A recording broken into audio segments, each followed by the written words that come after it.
what you need. You're misbehaving, yeah, it's getting to me. It's never ending. You can give anything, so you can go, yeah. So I can focus, I just need to focus on myself. Yeah, you better go.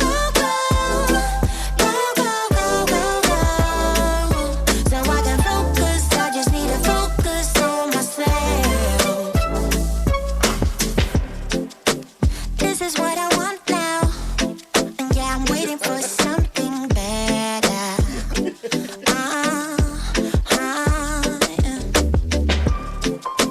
This is what I want now. No, I won't settle for anything else.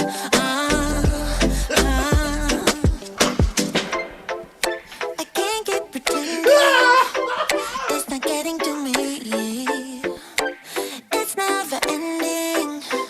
Can't give you what you need. Oh, no. You're misbehaving. Yeah, it's getting to me. It's never ending. You can give anything, so you can go.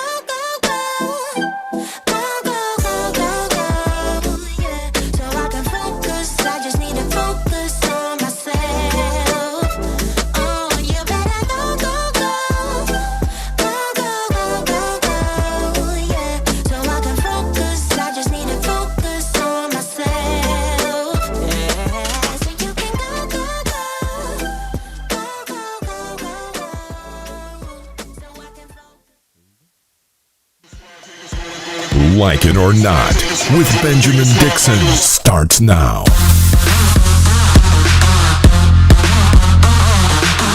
Because I ain't got no Your microphone was open, Rebecca. Good morning.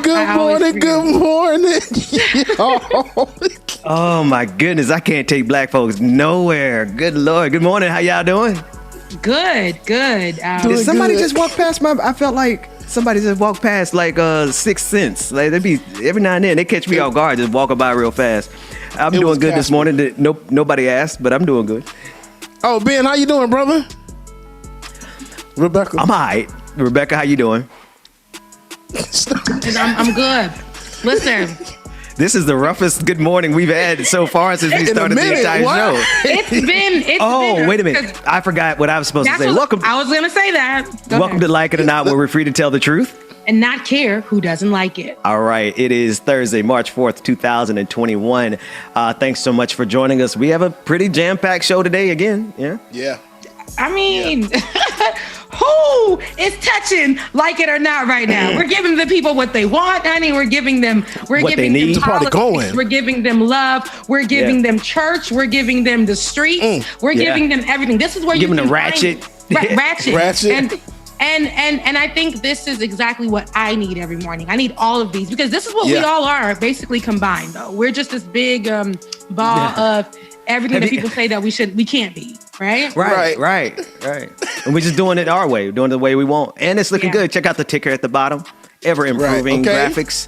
Go to https://patreon.com/see. Follow the instructions in the ticker. I'm excited about our guest today, Nikki Aliah.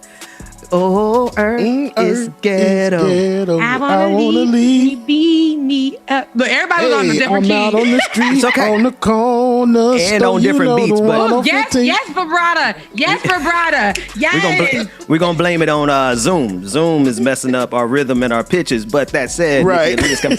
I'm gonna try to convince her to sing us a rendition of "America is Ratchet." That's what I want to hear. Like Earth is ghetto, but America is ratchet. So we ratchet is, you know what? America's a shithole. That's what she should sing. There we go. But I don't know if she curses, but ratchet and ghetto can be when we associate it with America, we mean that in the most negative way possible. Right. Right. But I mean, like with trailer us, park. I mean, like trailer park. That's what I mean, like trailer park trash. Because I know, and I say that, and I'm saying that to say, because they always associate our hoods as ghetto and nasty and da-da-da-da-da. That's how it's always been. So when I say ghetto, it's their ghetto. Well, if you really think about it and you really break it down, ghetto is an economic phenomenon that's rooted. No, I'm joking. Not this early. Look, here he goes. I was gonna say, you about to run it. Okay. No. It's everything I said was facts, but we're gonna run it. We're gonna save it after she does the America's a shithole rendition. She probably won't do it, but still, I could dream. So we have her coming on. We also have State Representative here from Georgia,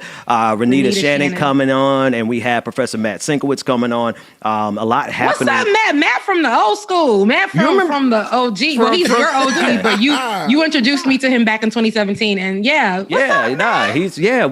hasn't been on in a minute, so we wanted to definitely bring my brother from another mother on and cover the news and politics as usual. So I guess we should I want more shenanigans, but we may as well get into it with all the news that's happening. Rebecca, I think you called it yesterday. You said what we need is President Biden to actually call out these governors, right? Mm-hmm. And he said something, and rightfully so. He should have said something day one, but we'll give him credit where credit is due. On Wednesday, Biden spoke to the press from the Oval Office, where he was asked about Mississippi and Texas removing their mask mandates. And he said, quote, "I think it's a big mistake," he said, but I want us to take a listen in to his own words as he refers to them as Neanderthals.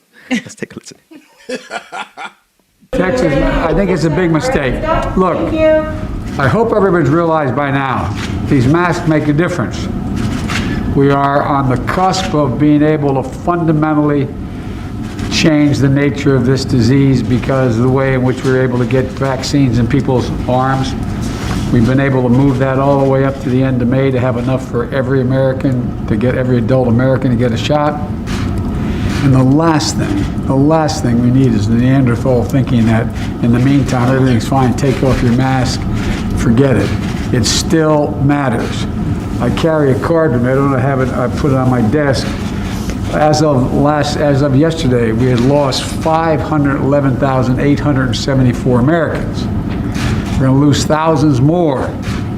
This will not occur, we'll not have everybody vaccinated until sometime in the summer. We have the vaccine to do it.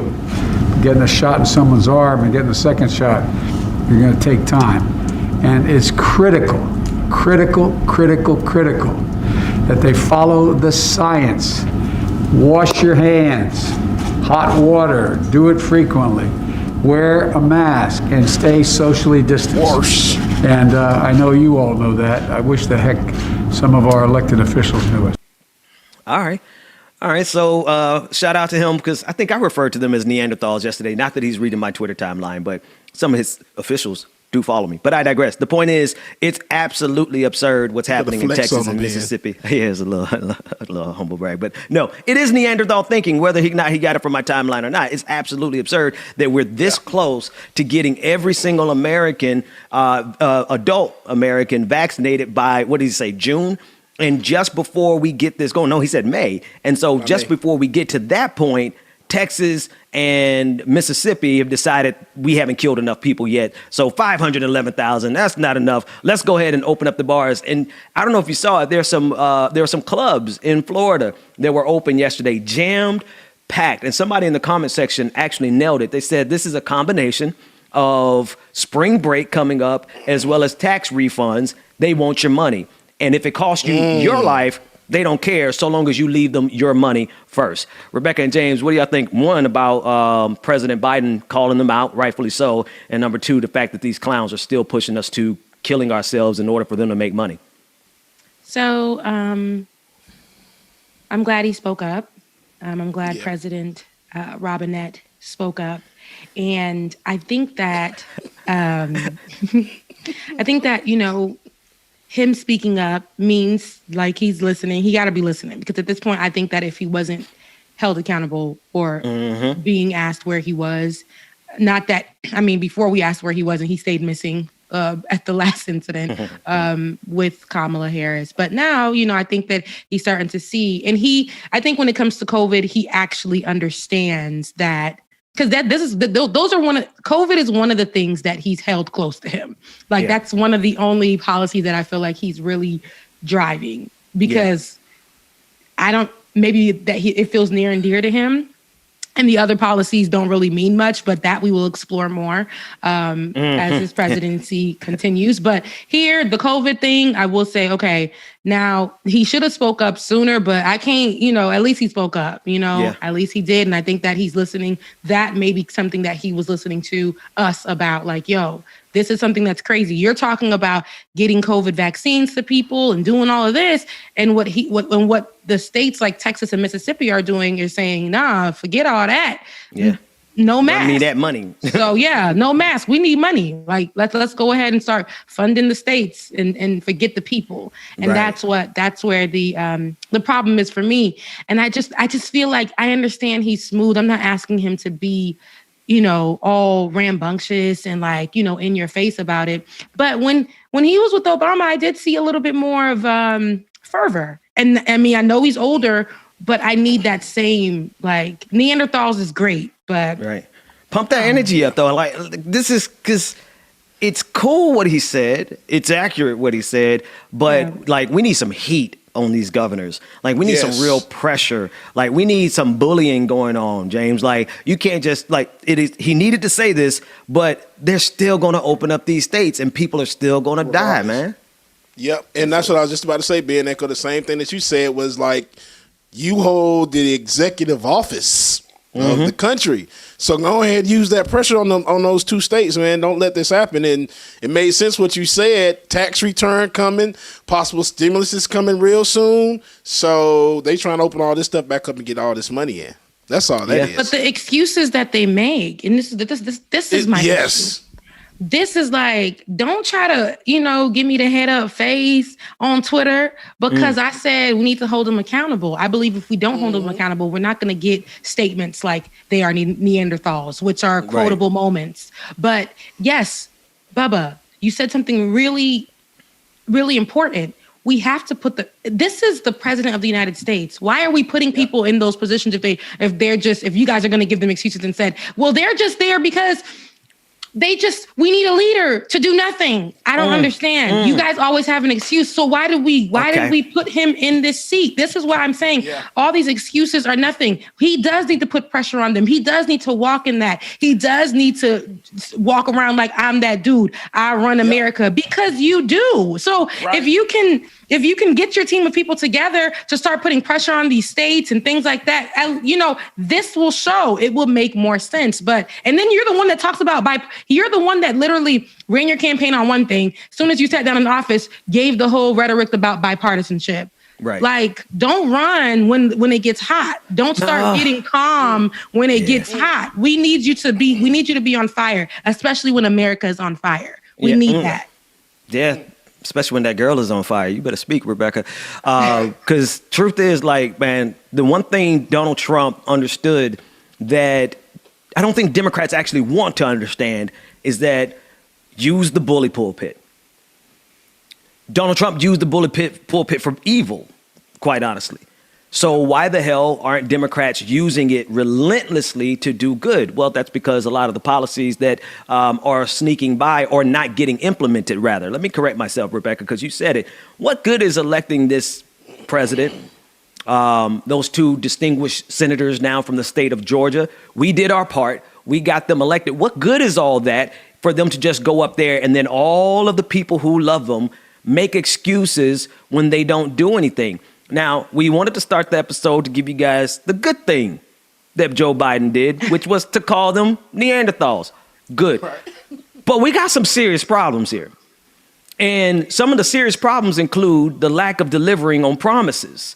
And there is an urgency of right now because people need $15 an hour right now. Hell, they needed it 15 years ago. People need these $2,000 checks right now. They don't need all of this equivocation and all this triangulating. There's a whole nother story we're going to get to. My problem is this.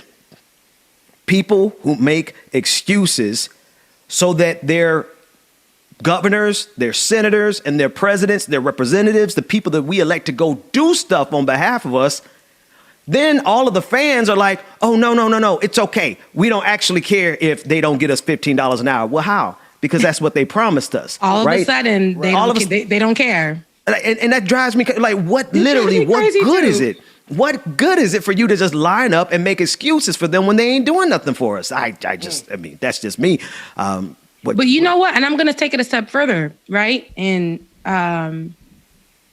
to me, it is similar to how the Republicans and their constituents were with Trump when he was in office. There was an excuse after an excuse after an excuse. Now, it almost makes me think,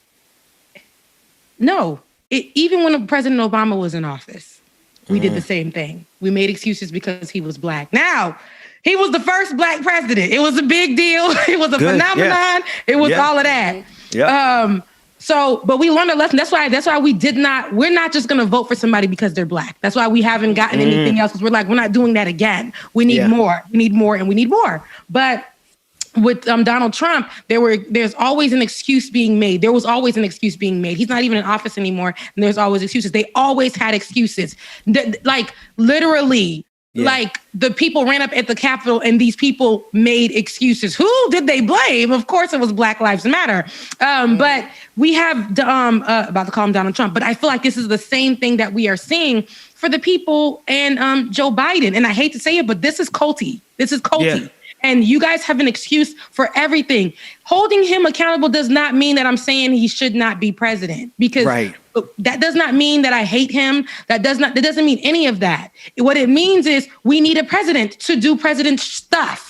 He's not to say, oh my God, you should have said it exactly the way you started to say it, Rebecca. Okay. I'll pay the fine. We need a president to do presidential shit, man. We need you to get out there and actually do. Go ahead, sis. I'll take the charge for you. Go ahead. That's it. I ain't saying it, but you said it for me. And that's really all it boils down to. So we can't, and that's us being very hypocritical. Now, Dems have always been hypocritical. Everybody's hypocritical in this space. I understand, but this ain't the time to not hold this man accountable. It's like we can hold him accountable, still love him. We got to mold him. We got to teach him how to love us. We got to teach him how to lead us. We can't just have an excuse every single time. We've already went through this. Like, lessons learned. Let's do that. Let's walk in something different. That's the only way. So stop getting on Twitter and attacking people saying, like with Kamala, somebody wrote me to something I wrote about a week ago saying, where is she? Like, I really want to know where she is.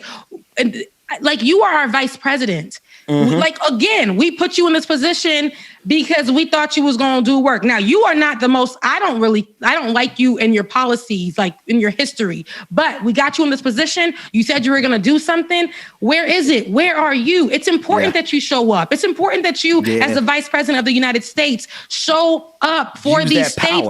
Use your power. Use your relationships. Use your voice that was so damn loud a few months ago. Use that. So the person that wrote me said, maybe it's because of what happened on the terrorist attack that happened that she's laying low, because March 4th is supposed to be a day. March 4th is supposed to be a day where they're going to be trying to go in and attack those people again, and Kamala being almost high on that list or something they wrote me. And I said, we have presidents that have been assassinated. We got cars that were built for those kind of things. We have Secret Service. We have all of these things, right? Yeah. Now, I'm not saying she needs to go out. She could be on TikTok. You know, Joe. She can do it. She can do it from the safety of the White House. She can do it from the golf course that's on her land, on her property. She can do all of or any of it. She can talk to the people. There are ways. Okay, you can Zoom it, sis. You can Zoom it. Something. We need to know where you are. People need to be comfortable. People need to understand. People need to be comfortable that they and feel like they can rely on who they voted for. It's not like, girl, I'm gonna go on a sabbatical after y'all done hire me for the position. I'm gonna take all my days, sick days, vacation days, PT, all of that, all of that. Let me tell you that. Let's contextualize this a little bit for them, because I know the audience watching probably already knows all the headlines from yesterday, but we have plenty of reason for us to be shouting at the president and the vice president at this moment, right? And if nobody else has the right to do so, it'll be the folks right here on the screen. because we all actively participated in helping win Georgia, right, for the president, and we all actively participated in helping win Georgia for Raphael Warnock, and the other dude, whatever his name is. So if anybody has a right, John Ossoff, his dude ass. So anyway, if anybody has a right to hold this administration accountable, it would be the people who actually voted for him, right? That said, Joe Biden has already caved on stimulus eligibility, right? They're narrowing the gap. They're narrowing the range of people who can receive a stimulus check. President Joe Biden has decided to narrow the eligibility for the next round of stimulus payments after immense pressure from moderate Senate Democrats pushing for a quote unquote more targeted spending.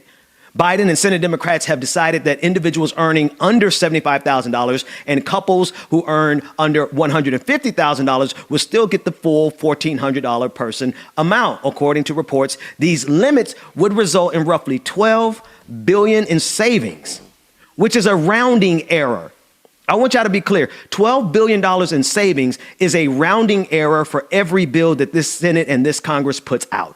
Jeff Stein of the Washington Post also took to Twitter saying the following. He said, quote, small update here, limiting the benefit results in roughly $12 billion in savings per Democratic aid. The whole bill is $1.9 trillion.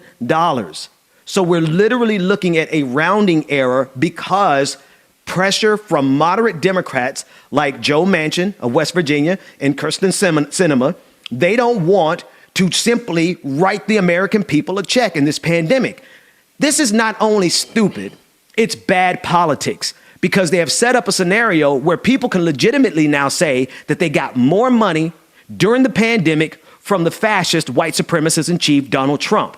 And so now they're setting up this situation where there are going to be millions of Americans, I think to the tune of 12 million families, are no longer going to get a stimulus check. And it's just completely unnecessary and asinine because that amount of money is a rounding error in a $1.9 trillion bill. Who does it benefit? It benefits nobody. Who does it hurt? It hurts millions of Americans, and it also hurts the Democratic Party. It's the dumbest thing that I've ever seen in my life. And yet and still, you have all of these sycophants, all of these fanboys and fangirls and non-gender conforming individuals who are making excuses for this man in the White House. I don't have, this is not how politics work, people. Would you make an excuse? I want to ask everybody a question. Let's contextualize this a little bit more, Rebecca. I'm going to throw it back to you. Would you allow your partner in your household to make all of the promises necessary for him to move in or her to move in or for they to move in, right? And then when they get in there, they literally renege on every single thing they promised you. You would not allow this in your household. Why the hell would we allow this in the White House? It's crazy, right? Here we go. Now we got to take it to the realistic times because we be lying. We would be like, yo. You make some excuses, wouldn't you? You make some excuses. Your family's getting involved and you're like, mind your business. It's my home. I'm going to check them. You try to check them. You give them some of the rules. You lay it down. You tell them this is how it's supposed to be. You let them slide a little bit. Then you get frustrated, right? Because you got to hold them accountable. You're holding them accountable in your home. You're keeping home in home. And, when you get out, you try to make excuses for them. But then it comes to a point where now you're going to be like, you're going to explode and you're going to kick him out. His stuff is going to be at the door. He got to go stay with his mama because you're not doing it. But let's start now because we've learned before. It's one of those things. We knew what toxic was and we've seen it in two forms. And I'm not to say I have to go back to President Obama because what we did was just love him because he was Black. And yes, and I loved his attitude and I love his wife. I love all that. It looked good. But there were things that we didn't hold him accountable for because of what it looked like. And then we had Donald Trump, who literally did all the worst things in the world, and had people making excuses for him and saying, oh my gosh, this is just how he is. And he's a superstar. So he's going to walk in that. We made excuses that created more of a monster. Yes. Created so much more of a monster. And the breakup is so bad and toxic that people don't want to let go.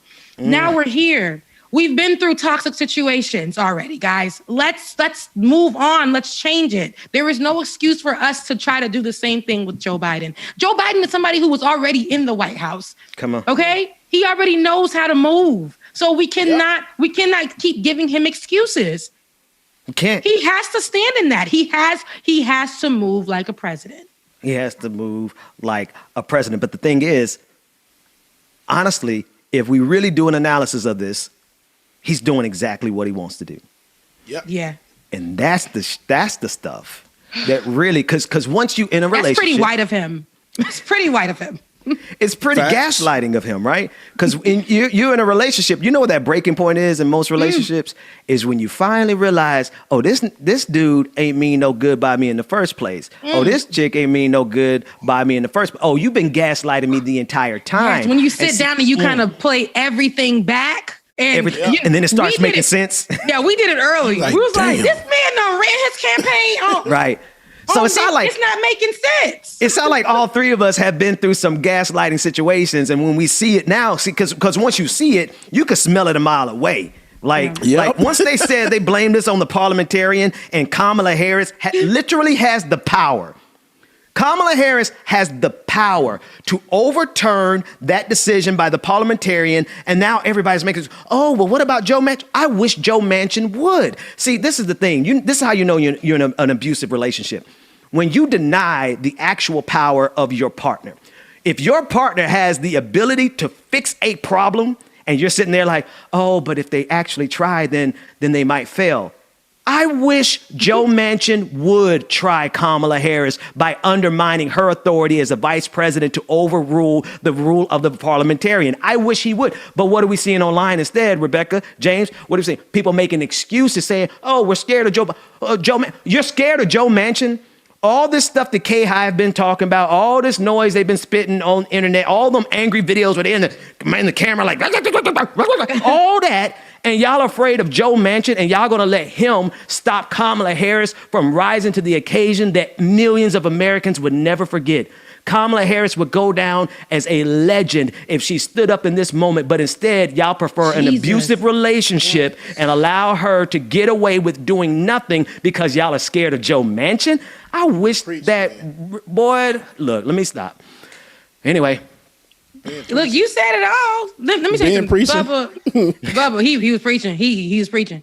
Bubba, listen, like, you know those relationships where you're with someone and then, like, say a Kamala, excuse me, I need to get that right, but like a Kamala, and you're with her or however, and she did all, her history was bad. You know, you like them thuggish. You know, you like them with a little history. You know what I'm saying?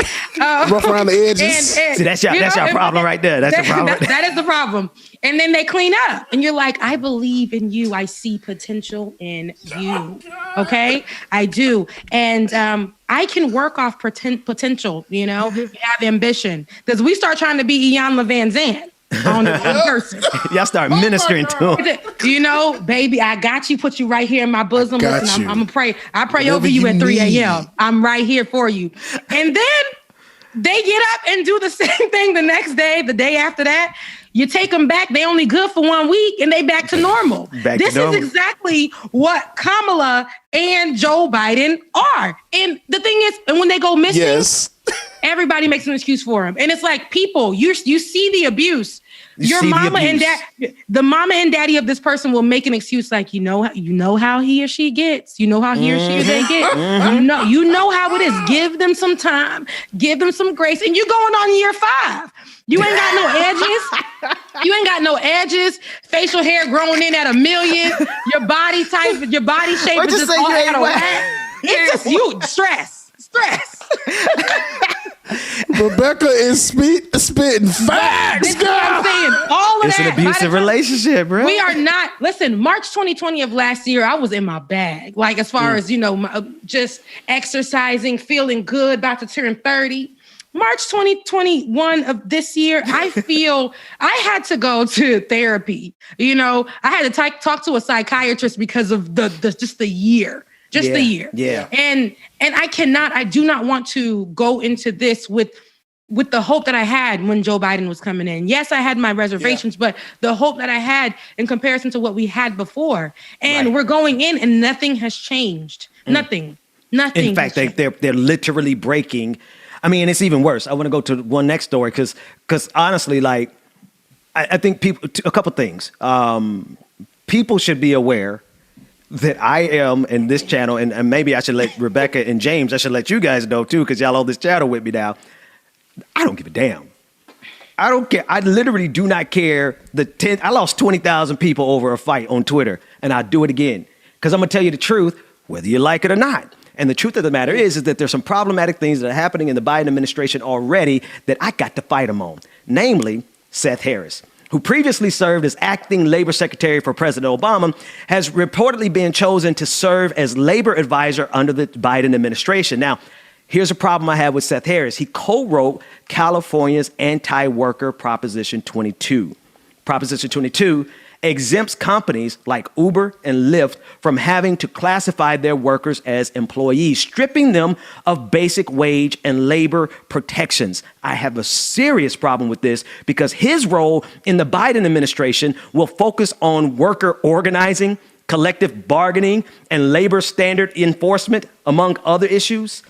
This is a quote from AFL-CIO President Richard Trumka. He said, Seth has a broad base of knowledge about the labor community.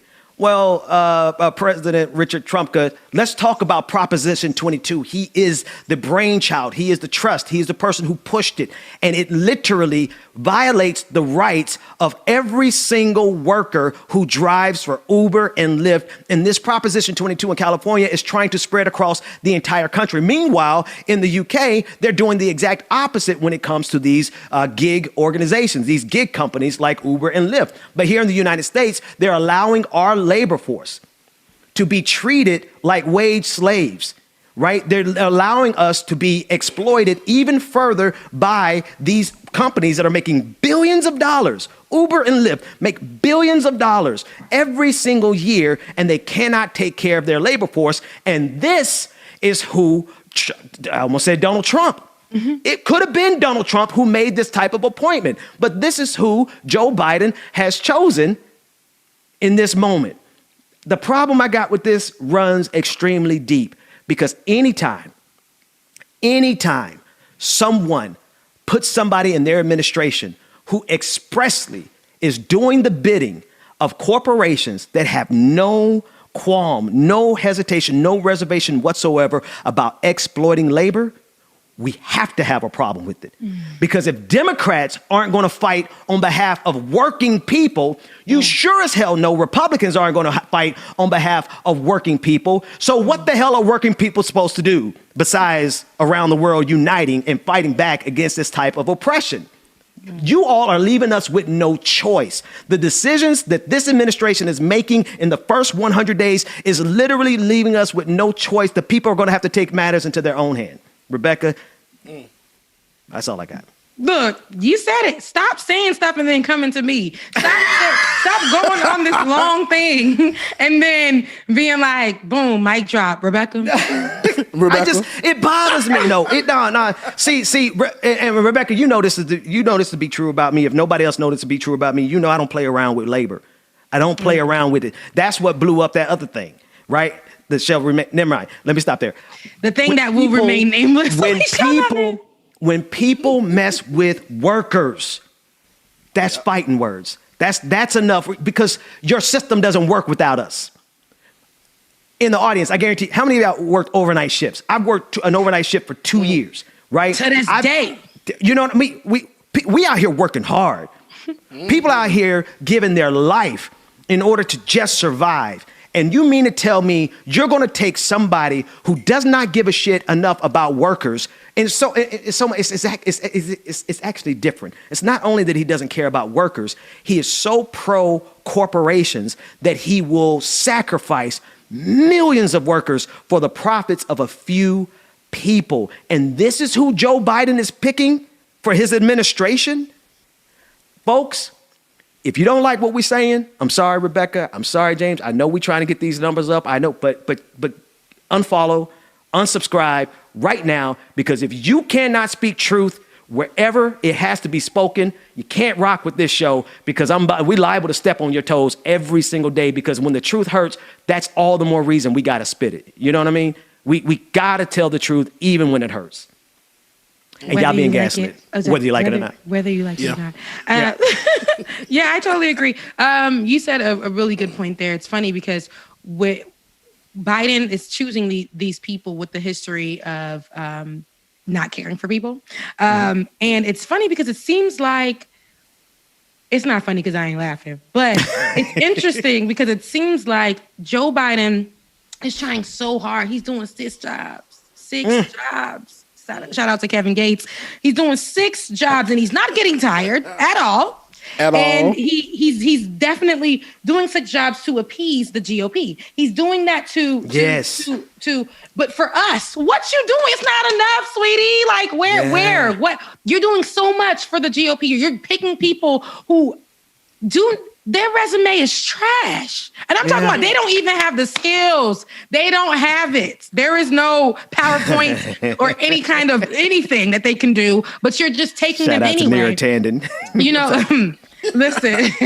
I'm sorry, that was messy. I'm sorry. Right. And then we're doing all of that. And then next thing you know, this is what you're giving us. I guess this is why I get so frustrated with y'all. You know, I love y'all. I mean that with everything in here, my soul. But you guys cannot give an excuse for somebody who's doing so much more for the other side than for you and yours. Yeah. That's it. Simply put, that's it. That's it. That's it. They are doing more for the other. They're doing more for Joe Manchin. They're doing more for one backwoods, ignorant, rich. Don't get it twisted. He rich. Top 1% probably. Wow. Backwoods country ass Bama from West Virginia. They more concerned with satisfying that one white man than all the millions of Americans who need help right now. You should be upset. You should be pissed off with this administration kowtowing to this inbred redneck from West Virginia who don't give a damn about workers. In the meantime, millions of people ain't gonna get a check. And that includes millions of children. And they act like somebody making $150,000 in California is a couple of two. A family of two making $150,000 in California, New York, they in the working class. Ask me how I know. Hell, we were making about just a little bit less than that in Boston. We could barely survive. And if we were in Boston right now working, my wife was working for Harvard, I was working for HubSpot, still couldn't survive because childcare was $2,500 a month. And you mean to tell me that if I was in that same exact situation right now, Joe Manchin, Joe Biden, that you would not give us a check? Y'all better be glad I got rid of Michael Bloomberg and got a little bit of bag between now and then, because if I was in the situation that y'all putting some of these people in, it would have been me marching up those steps, burning an American flag, because y'all playing with our lives. James, let's go to a quick break, man, because they going to make me flip those camera over, man, because you shaking the table this morning. You shaking the table this morning. Let me go get some tea. I'm gonna get some tea. We're gonna reset. I'll be back. Let's reset. Let's reset. We got something good coming up. Right. Good morning, everyone. Welcome again to Like It or Not, y'all. Make sure that y'all hit the like, comment, subscribe button, man. Good show. Make sure that you stay tuned. And also, if you want to become a patron, make sure that you go to patreon.com/The BPD Show. Patreon.com/The BPD Show, y'all.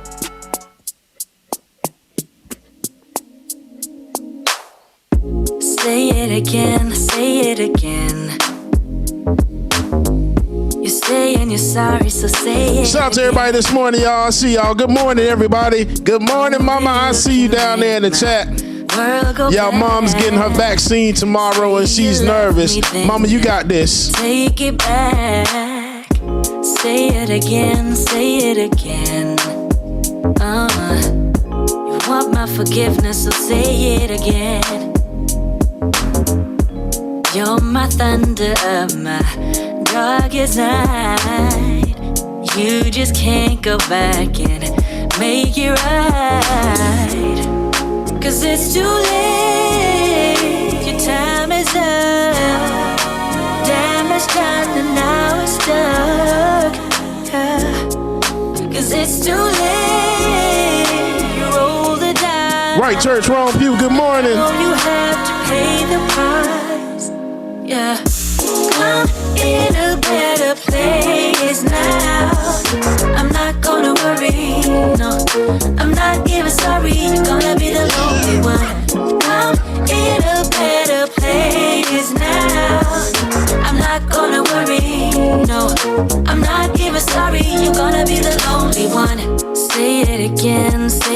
sure that you get the Like It or Not with the Voices by Action Sprout app. Get the Voices by Action Sprout app and download or join our community. Man, this is tongue-tied. Join the Like It or Not community, y'all. You can use group code 213-756. 213-756. Cause it's too late. Your time is up. Damage done and now we're stuck. Cause it's too late. Mark S., good morning. And now you have to pay the price. Oh, I'm in a better place now. I'm not gonna worry. You did? I'm not even sorry. You're gonna be the lonely one. Oh, Rebecca, you need to record that. I'm not gonna worry. No, I'm not even sorry. You say the structure right. I'm in a better place now. I'm not gonna worry. No, I'm not even sorry. You're gonna be the lonely one. I'm in a better place now. I'm not gonna worry. I'm not even sorry. You're gonna be the only one. Okay.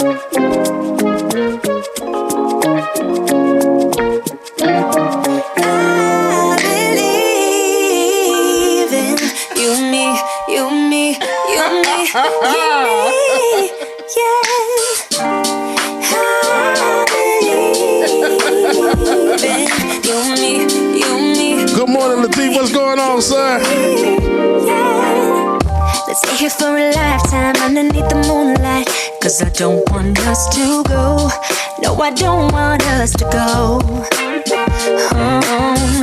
Yeah, you could be my lifeline. You could be my sunshine. Y'all just in a world so full of it's about to go down, y'all. That's all I can say. Can you make it go away? It used to be so sad that love was lost, but now it's here to stay.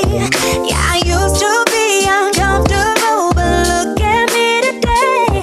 Never thought I'd find someone like you, someone to go the way. But now I know. Shout out to the Lions Den, y'all. Lions Den family. Hope y'all having a good time back there, man. Shout out to y'all. You and me must be right. Something's in the air, I can feel it now. You and me must do something right. I like this. We can't get enough of us. You and me every night. Yo, this is Penny Lane. You, me. Love so bright. You and me must do something right. Baby, I believe in us. I believe in you and me. You and me. Right. You and me. Yeah.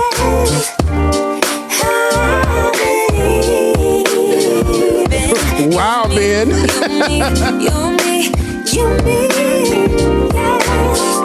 I'm sorry for the burden, sorry I was hurting, but my scars are almost healed. Yeah, my scars are almost healed. Yeah, I'm feeling like a child now. Things are right now, and it's all because of you. You made the flower in me bloom. Used to be afraid of everything, but now there's no more fear. Yeah, I used to let nobody in and hide my face with tears. Always thought of you as someone who can love someone like me, but I was wrong. Baby, now I believe. All right, ladies and gentlemen, let's get back into it. But before we jump back into it, I have the pleasure and honor of introducing our next featured artist, my God, today. And when I tell y'all, I can't wait. So singer-songwriter Aliah Sheffield, aka Nikki Aliah, has always loved music. For her, it isn't just a thing she does, it's a way of life. It's in her blood, her heart, her soul. Aliah's musical influence cover a wide range of Denise Williams, Donny Hathaway, Aretha Franklin, and Patti LaBelle, just to name a few.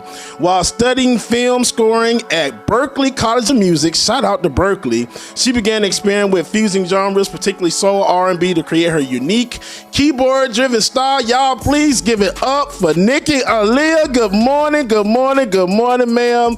Oh my gosh.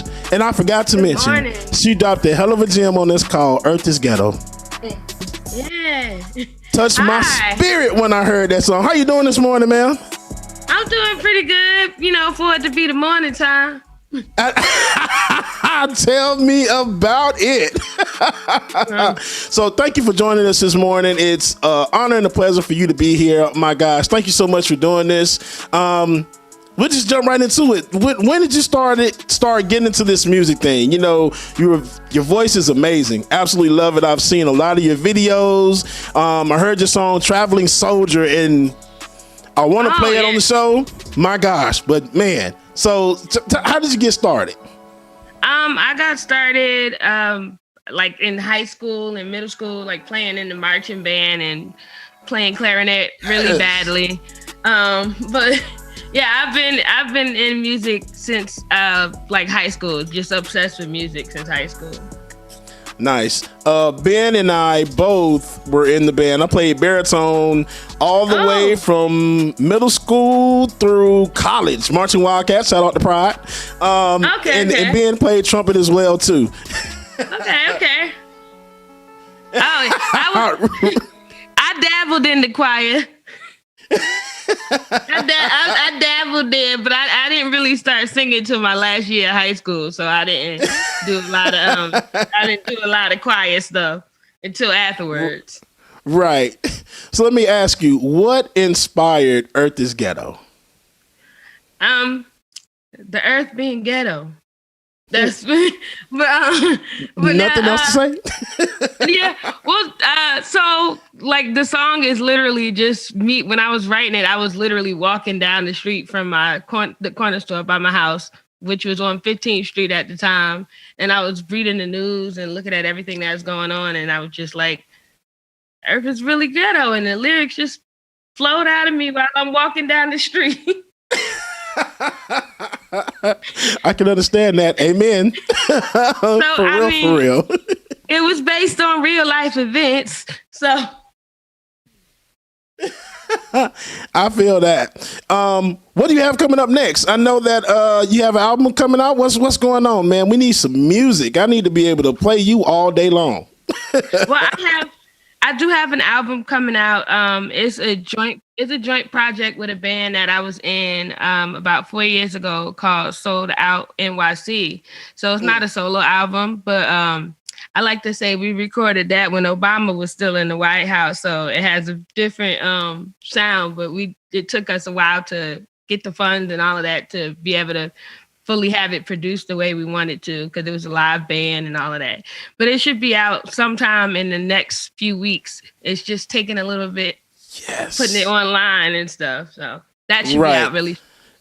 And now that's the band that you played with Traveling Soldier with. And when I tell you, they're an awesome band, man. Oh my gosh. Oh, yeah. Traveling Soldier, man, last night, it took me through there. I'm not gonna lie to you. that song will definitely be on there. And the person that arranged the music is a good friend of mine named Olivier Court, and he's really, really good at bringing out sounds and songs that just need to the things that songs need to amplify them, and he's really good at that.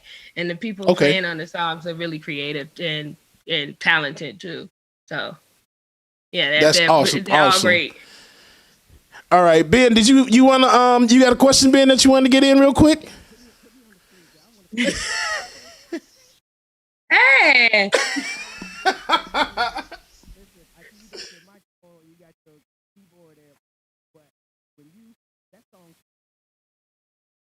And when I sing it, I'd be like, America's ghetto or America's shithole. All these kind of things just come to my mind. But you really just kind of put that into.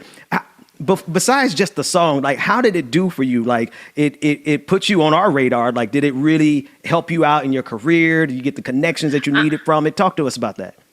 It's definitely helping out in my career and taking me places that I didn't think that it would.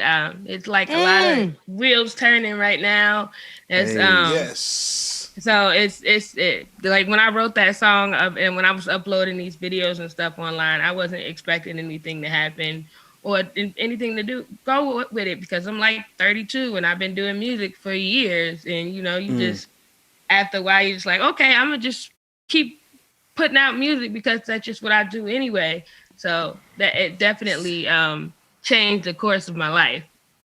So you said you were living on 15th. You know, you used to live on 15th, and then you said when you used to live on 15th, that's what you said. And then I believe that you've been blessed enough to move from 15th since you since you created that song. I moved to another block. Okay. Not a number street. You know what they say about the number streets, but not a number street.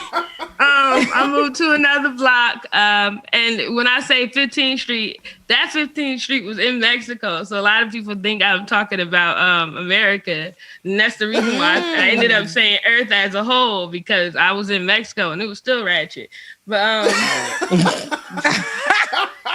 yeah, it's I've definitely moved from the neighborhood and getting around a bit. I'm not really settled down right now. I got like my makeshift studio that I carry with me everywhere. I walk around with a MIDI keyboard, a piano everywhere I go. So you are a true artist. Now, exactly. Speaking of artistry, we heard that you about to play a little something and sing a little something. And I feel like enough is enough. I want the people to hear what we've heard. And if they haven't, because they've been under a rock, if they haven't heard that talent from you, I think this is the time. let us see and hear. Okay. I'm playing now. All right, let's see. All right, I think it's going to work. Hold on. There we go. There you go.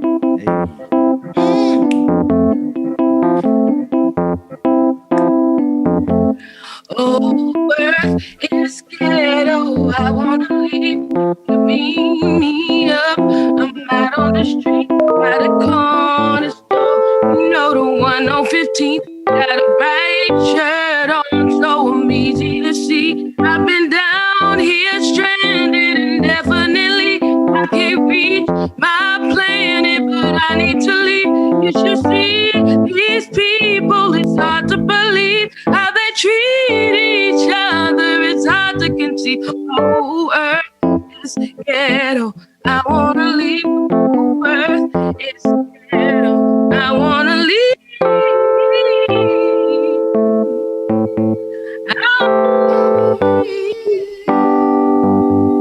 They have their hungry, starving, nothing to eat, and the homeless living out on the street, and the sick or dying, wicked police, politicians lying criminals on the street. I got 5 on fuel if you need it from me. I'll sit in the back if we're riding too deep. Better lock the doors, these people lie still and cheat. Bring the windows up so we can head out in peace. Oh, Earth is ghetto. I wanna leave. Oh, Earth is ghetto. I wanna leave.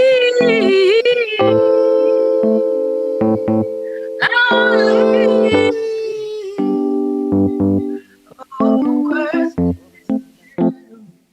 Oh my God, it was. Oh, Earth is ghetto. Ghetto. I wanna leave. And that's my gosh. Let's talk about this real quick before she give it up. Yeah, drop them lines in the chat, y'all. Please, y'all. My God. The lyrics. Especially on that second verse. It made me feel like I had to sit down because at first it was like, Earth is ghetto. Then the second verse had me like, You really sitting down thinking about what she was saying. You really thinking about it. Yeah. Well, that's right? That's a good thing. That's a good thing. That makes you think. You need we need more music that makes you think, or more music. Or the quote that Nina Simone says, and it says the artist's job is to write about the times and to write about things that are going on in the world, and to bring them to light and stuff. So it's good that people see that or hear that in that song. Thank you for doing that. Like you. Thank you so much. Yeah, it's good that we can see it, and thank you for doing that. And I'm happy. Thank you for getting her on, Bubba. I'm such a fan of hers. Hey, thank you me very too. much for having me. I really appreciate it. Now, Nikki, tell everybody how you can be reached, how they can support you. I need everything. I want you to tell everybody how to get up with you so they can hear your music, donate to you, support you. We need all of that. Okay, so you can reach me at Nikki Aliah on Instagram, and that has links to everything. But if you don't have Instagram, you can find me at www.earthisghettoiwannaleave.com. Hey. Yes! So, or NikkiAliah.com, and you can find me on all social media platforms, and it'll lead you to my YouTube, Instagram, everything. So that's how you can reach me. Awesome. Thank you so much, Nikki Aliah, for being here this morning. Please come back anytime. I can't wait to have you back on here to sing another song. We are waiting, y'all. My God, today. Thank you so much, sister. All right, have a good day. All right, well, y'all give it up, y'all. Drop them lines in the chat, y'all. Pride family, drop the lines in the chat. Y'all, Nikki Aliah, y'all. Thank you so much. And like it or not, y'all, we'll be right back. Hey.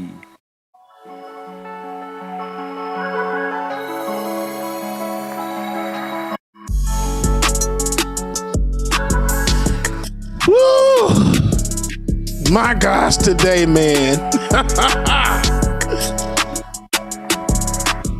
I had to stop the music for that, man. That was epic. Shout out to Nikki Aliah again for joining us this morning, y'all. Awesome, awesome, awesome. We hope y'all enjoyed that. So make sure that y'all drop them lines in the chat. Make sure that y'all reshare this stream and replay it, everything. Okay, y'all? I could really use a change of scenery. Yeah. Everybody smoking all the greenery. Yeah. Close the match 'cause they were handed down to me. But I'm still fly. I'm still fly. Shout out to everybody that's in the chat room, y'all. Thank you so much for joining today. Everybody that's streaming Facebook, Twitch, YouTube, Twitter. Shout out to everybody, y'all. It could all be worse. I could be a hater like you.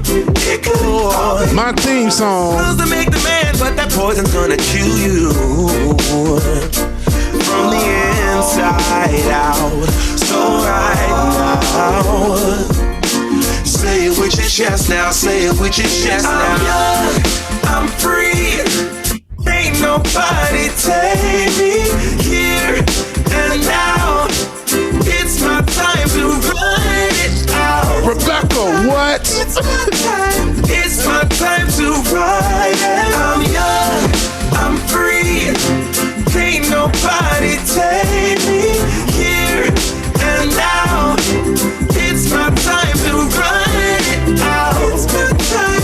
It's my time. It's my time to ride it out. It's your time. Oh. Cheers to all the haters, 'cause you proved to me that rising to the top was my destiny. And you can see whatever from behind me, but I'm still fly. I'm still fly. I know. I'm still fly. I'm still fly. Let's go. It could all be worse. I could be a hater like you. It could all be worse. Clothes to make the man, but that poison's gonna kill you from the inside out. It's time to say it with your chest now. Say it with your chest now. I'm young, I'm free. Hey, I appreciate that getting the pitchforks. I'm walking anti-anxiety pill, man. That's actually not bad at all. I appreciate that. It's my time. It's my time to ride. I'm young. Ella, thank you so much. Ain't nobody take me here. This is Rebel Day, and it's called Still Fly. To ride it out. It's my time. It's my time. It's my time to ride it now. It's your time. Oh. If you're on the bus, say yeah. Yeah. If you're on the train, say yeah. Yeah. If you gotta walk, say yeah. Yeah. Everybody's going somewhere. Yeah. Young or old, I really don't care. Yeah. Life has never really been fair. Thank you, D. Barnwell. So put your fist up in the air. Yeah. Say yeah. I'm young, I'm free. Can't nobody take me here and now. It's my time to run it out. It's my time. It's my time. It's my time to ride it. I'm young,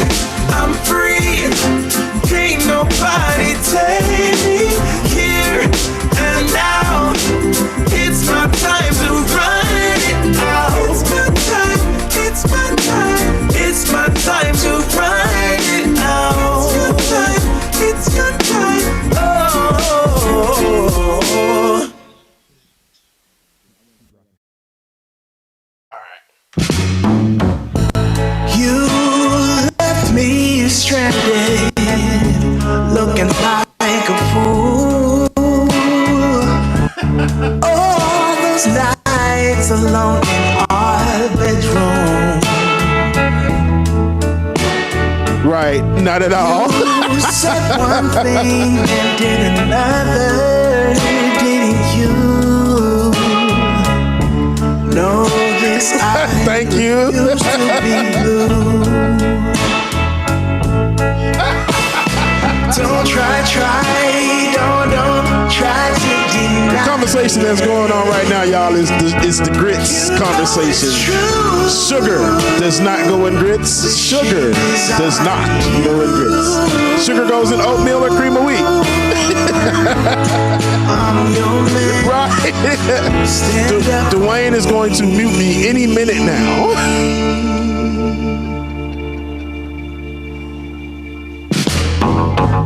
No apologies for days and weeks. A promise Dwayne, 1 or 3. big enough, you know.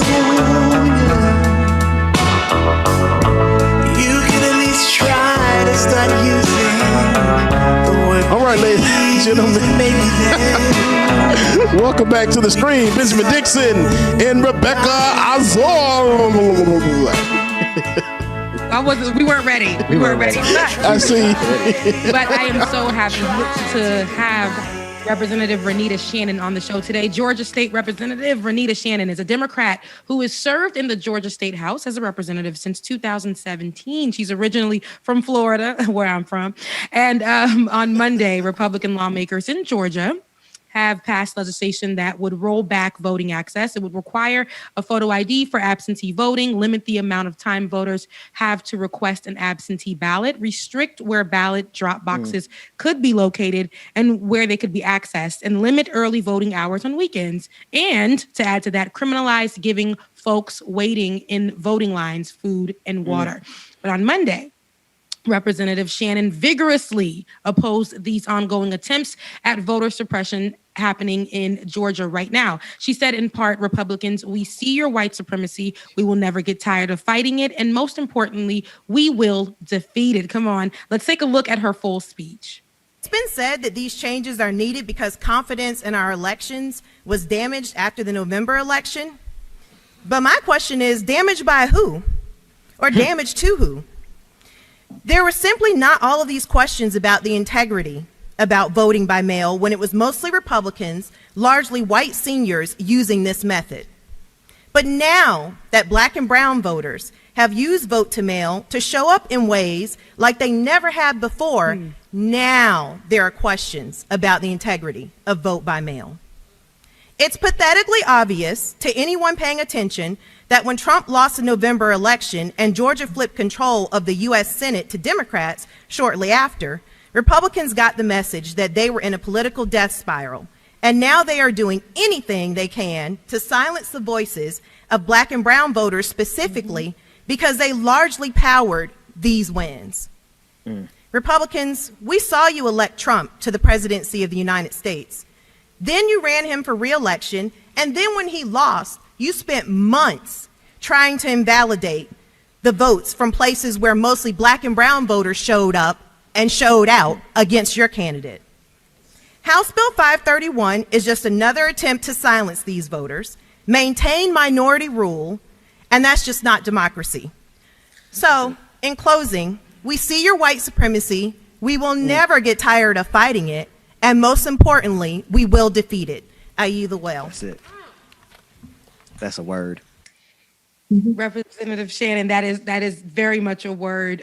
Could you talk about the voter suppression happening in here in Georgia and how you stood there on the floor and said what you did what had to be done that day? Yeah. But could you talk about what pushed you to that moment? Yeah. Oh, sure. Well, a few things. Since I came into the House in 2017, I've served on the Governmental Affairs Committee, and that deals with election law. And every single year, I've seen Republicans put through voter suppression bills. So they've been at it for a long time. And it's so clear what they are doing. And because of the amount of respectability politics in the chamber, where people don't want to call out Republicans for their racism and talk about the animus behind a lot of the bills, that's something that I'm known for. And so I felt like this was the perfect time to really talk about the culmination of what's been going on with the types of bills that they've been trying to pass. The reality is they are always talking about local control. You can walk in the chamber and say it's Monday, and they will say only if a local government says it's Monday. And now we're seeing lately that they are finding all these ways for the state to take over local governments. And they say, well, we have to take over when local governments get out of control. But the question is, what determines when a local government gets out of control? Is it when the demographics get out of control? Because that's what I'm seeing. So we're having more Black and brown mayors, more folks of color getting elected to local governments, and you're seeing Republicans come with bill after bill after bill to take away that power and keep it with the state, which is all Republican control, which is mostly a party of just white men. Yeah, And you said as much on the floor. You called it for what it was, white supremacy. And when these methods of voting worked perfectly fine for older white people, they were perfectly fine with these methods. And now there's a concerted effort by, and not just in Georgia, mind you, it's and I know you know this, but for the audience's sake, this is starting to spread around the country. And so their reaction to Black people using the democratic process and the tools at our disposal is to rip those tools away from us. Is there anybody else who's calling this for what it is? Like, this is a blatant attack of white supremacy on the voting rights, particularly of Black people in Georgia. Like you said, they've been doing this for a minute. They suppressed Brian Kemp. That's how he got to the governor's mansion. And so they're going to keep doing this. Is there anybody else on our side who is calling it for what it is? And what is the strategy to actually push back against it? I would say not that directly calling it out. And that's largely because the local media as well as national media, they don't really like to cover people when they are too direct, especially when you start to talk about white supremacy and systemic racism. So like I said, there's still a lot of respectability politics in the chamber that kind of does scare people away from really calling this stuff out the way it is. But as you mentioned before, it's happening all across the country, and we need to make it plain for folks what is happening. To your point, a lot of the things they're trying to roll back right now with voting are things that they put in place. So, for example, they were the ones who said you should have to have an excuse to absentee vote. They did that. And that was when it was mostly white seniors using the absentee voting process. Now, there's a question about, don't we need to do something about absentee voting? So the whole thing is ridiculous. It's completely, their candidate lost. That's the end of the story. And they need to get over it. Yeah, they're trying to find all the excuses in the world. What kills me is the criminalization of giving voters in line the food and water. So they're trying to find every single thing to attack and abuse. Now, I like I said, I heard your voice. You did what had to be done in that room. But how are you mobilizing locally in Georgia to educate everyone and help them understand what's going on and what their rights are when it comes to voter suppression? So, and that's one of the reasons why my speeches are so direct and so to the point and in plain English about what is going on, because people do need to be able to understand easily what's going on. There are advocacy groups that are trying to keep folks informed. Right now, we are trying to get the business community to stand up and say that they don't want this type of voter suppression in Georgia. We've seen the business community stand up before. We saw them stand up, every time that Republicans have tried to pass a religious freedom bill, which is targeted at harming the LGBTQ community. So we know they have the capacity to stand up. They just pick and choose when they want to do it. And we are holding everyone accountable who will not stand with us, because we know that this is an attack on Black and brown voters. And if you do not stay in the gap with us right now, we will remember this. We have a very long memory, and we will remember it. And I'll be one of those that will continue to talk about it. Absolutely. You look at the unfortunate nature of the politics here in Georgia right now. Republicans control the state house, the state senate, as well as the governor's seat. What do you feel in terms of the likelihood of this passing all the way, or being signed into law rather? And then what do we do afterwards? Because Republicans, they have no compunction whatsoever. They have no regard for hypocrisy. They don't care how it looks. They don't care if they play for keeps. And so if they have to burn everything down to get this legislation through, they will. So how do we respond? That's exactly right. They are going to pass this bill They've already passed it in the House. It heads over to the Senate. They're definitely going to pass it because they are set on maintaining white minority rule. They understand that the demographics of this country has changed and they cannot handle it. And like I said before, their party is mostly made up of the people who have been able to vote for the longest, and that is white men. And those are the policies that they reflect. So they want to keep that power there. So yeah, I think that they will pass it in Georgia. What we need is for Democrats to get tough. You cannot play with these. You can't play by the same rules that we've had forever. We need help at the federal level. They need to pass a bill that will put back a strong Voting Rights Act, HR 4. A lot of people talking about HR 1, the John Lewis Voting Rights Act, and that's great. And I'm glad that that has already passed the House. But we really, really need HR 4, which will put states like back under federal pre-clearance. That's what we need. So they need to kill the filibuster and use the power that Black and brown voters, pretty much, Black and brown voters gave to them. That's what they need to do. And do you feel like at this moment, being a leader and having the right to, express your voice and push these out there, do you feel like you're being heard in the room? Do you feel like what you're saying and what you're doing is making a difference? I do, because it's interesting. Republicans really they don't like to be called out on their racism. They don't. And I'm not saying that Democrats are perfect. Racism is bipartisan. So I'm not saying, there's no racism on the Democratic side. But what I am saying is Republicans go out of their way to be grossly racist when it comes to anything having to do with Black and brown voters.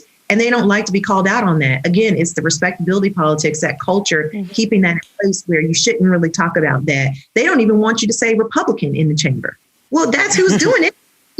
And so you saw at the beginning, I quoted the Speaker of the House. When I said the quote about how they were saying something has to be done, or, Republicans or conservatives can't win. And I said the Speaker, representative from Blue Ridge, that's the Speaker of the House.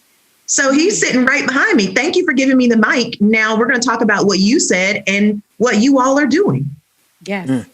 To what extent? See, you actually said it in the when you first started speaking. You spoke about the respectability politics, right? And these are the games that they play, right? They don't want you to say Republican because they don't want you to identify who the culprits are. They don't want you to call them out by their position because they don't want you to call out who the culprits are, right? And so they have these arcane rules of respectability in the U.S. Senate, in the U.S. House, just like they have it replicated across the different states. To what extent is breaking through that actually a part of the strategy, right? So calling them out is one thing and it's meaningful, but does it have the impact, or can it even break through all of that respectability that is a way of keeping these things? And I just want to highlight it with one more thing before you answer. The fact that Georgia is able to do this, you brought up HR 4, and I'm so glad you did, because you think about what happened under Shelby versus Holder, you realize the reason they're able to do this is because there are no more checks and balances from the federal level in terms of Georgia. So now you have no help on the federal level, right? And then you have all of these arcane rules of respectability where your hands are tied and your voice is tied. Like, how do you break through that noise and all of the opposition? Well, I think it's a few things. I think it has to start with elections. Black and brown people, please stop electing people who are afraid to say Black and brown and talk about systemic racism apologetically in their campaigns. Confidence does not increase after you get elected. It's very difficult because you're in a chamber where people do not want you to be speaking up. So please stop electing people who don't bring the fire when they're campaigning, because I promise you, when they get into these chambers, there is no shortage of lobbyists and external forces that are trying to make them feel like it's completely inappropriate to call out systemic racism and talk about what we need in our communities. So that's where I think a lot of this starts. To your point about breaking the rules, I mean, I came from community organizing before being elected in my personal time.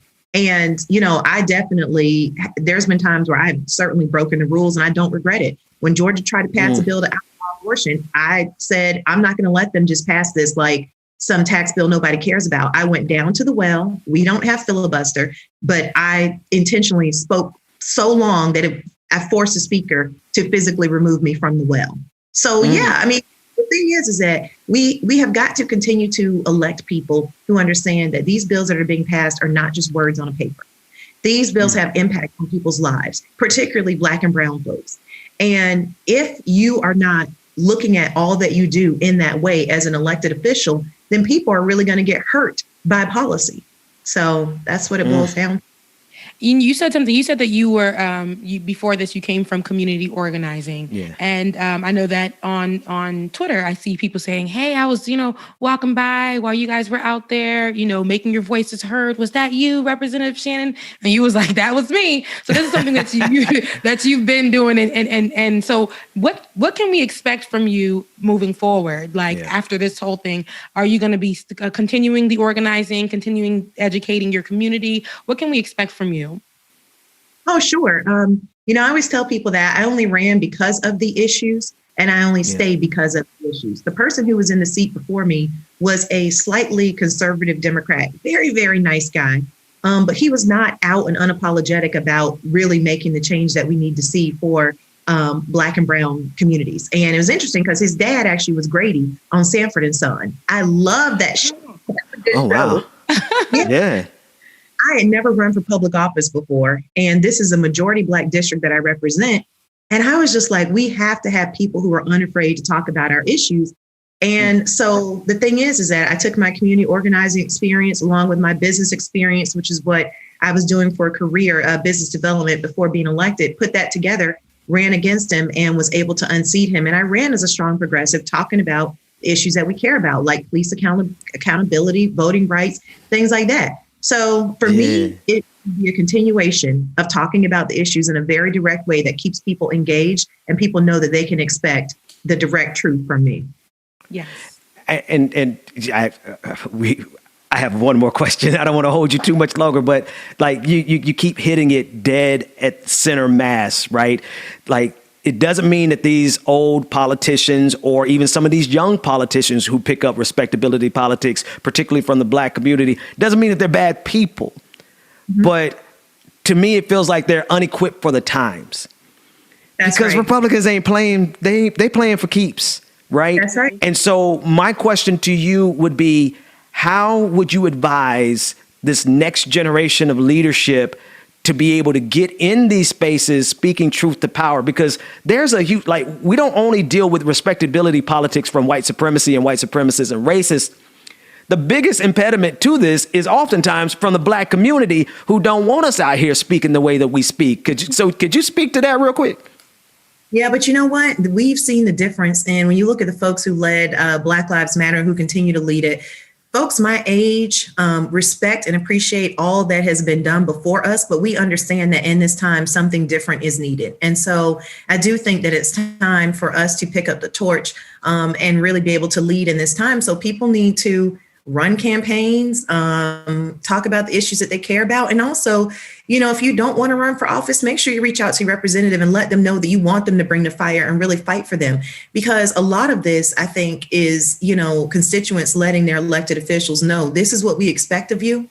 And we are going to be watching to make sure that you are fighting for us as if you understand that this is the last, grip. This is the last breath of white supremacy we are trying to dismantle in government. And we want you to bring that fire. And so, that's really a lot of it. Amen. This was a really good. I'm so glad that I was introduced to you. And, thank you to our viewers who do give us good, insight and saying, hey, you need to interview this woman or whoever. And they brought us to you and they got us connected. And is there any way that you want or let our followers and our viewers know how they can find you and where they can follow you on social media? Sure. Well, I want to say I have been following the work of both of you for a while. So I really am honored to be here. Happy to come back anytime, but thank you for having me. I am on Instagram, Twitter, and Facebook at Renitta Shannon. So that's 2 T's and Renitta. Please, please, please, everybody, help us push at the federal level to get in place a serious Voting Rights Act, because we really need the help and we can't do it without that. That's it. Well, Representative Shannon, you just made me blush. Like you've been following our work for real. That made me feel good. Thank you so much. I blushed too. I'm not gonna lie. As much as I can blush, I blush. Thank you so much. It's one big community, but then, I'm so happy that we're connecting the dots and getting with each other. Yeah. Ben and I, who are here in Georgia, are definitely going to help and push that so that we can get these things moving forward. The more that we connect, the more that we can help each other out. Thank you once again, Representative Shannon. And we'll be right back, you guys, with more Like It or Not.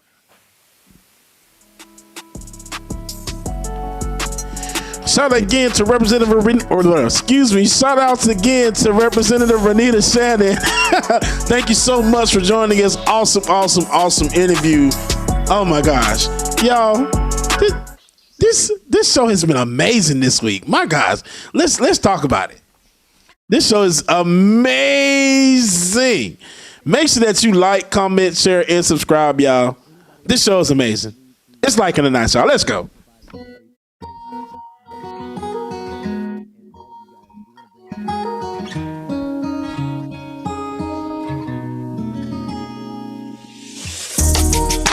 Tell him I need my money right now.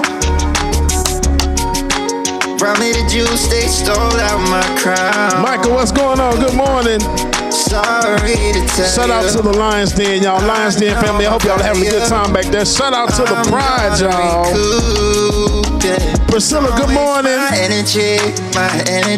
I don't got much, don't be wasting all my energy. I keep it tight, don't let nobody get close to me. My heart is right, don't question my Sensation, good morning. No, I thought we would be just fine, and I thought your heart was like mine, but let me find out you've been going around throwing shots, running plots. Come on, man, tryna block my blessings, but no need for comparisons. What's from me won't be from me. But you're not really that dark. I'ma go through just to grow through. But pay me what you owe me for it, make what you can say about me true. You wanna be dark skinned so bad. Right now.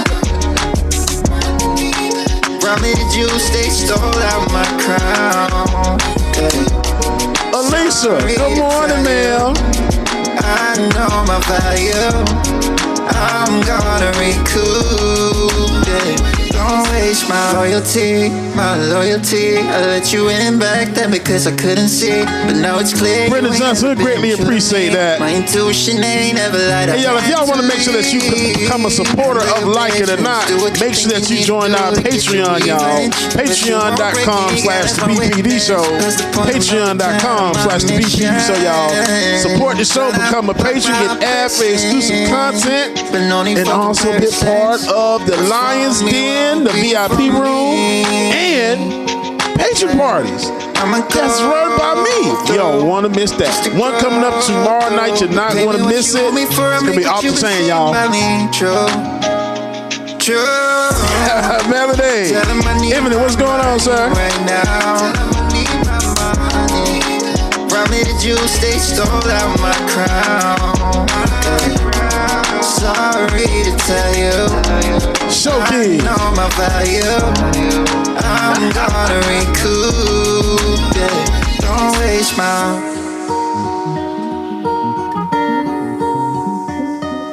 You make sure that y'all are hitting that like button, hit that like button, hit that like button. Make sure that you share, comment, and subscribe, y'all. It's Like It or Not.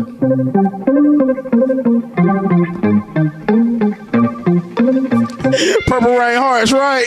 You saw me. I've been waiting all night. Watch you blow a mile. Please don't come over, 'cause you're not sober. Yeah, now you know that ain't right. If you knew you was coming over, that would be a problem. Yeah. If our friends OD3, what's going on? And they would try to solve it, yeah. Dixie, come on, you gotta make sure that you enough, Dixie. What we do, it stays between me and you. Goku, shout out to you, brother. What's going on? Chuck Diesel. Shout out to the moderators, y'all. We see y'all. Appreciate y'all. And make sure that you get the Voices by Action Sprout app downloaded, y'all. Get the Voices by Action Sprout app downloaded. That way you can join the Like It or Not community and be able to post pictures, stories, whatever you have, and we'll get it played on there. They haven't played any because they haven't sent anything. So make sure that you get your submissions in, and we'll get it put on Like It or Not. Once you get the app downloaded, use group code 213-756. 213-756. Y'all like it or not? You was coming over, that would be a problem. If our friends knew undercover love and they were trying to sell it. She was just going too. What we do, it stays between me and you. And now it's time for a Like It or Not favorite.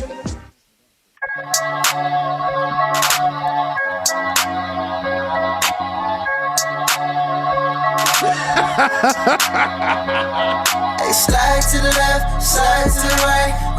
I told y'all this is the Like It or Not favorite. Slide to the left, slide to the right. Come on, come on, come on. Yeah, slide to the left, slide to the right. Rock with me, baby, we can do this all night. Slide to the left, slide to the right. Come on, come on, come on. Hey, slide to the left, slide to the right. Rock with me, baby, we can do this all night. Slide to the left, slide to the right. Come on, come on, come on. Yeah, slide to the left, slide to the right. Rock with me, baby, we can do this all night. Slide to the left, slide to the right. Come on, come on, come on. Yeah, right hand is wrapped around your waist.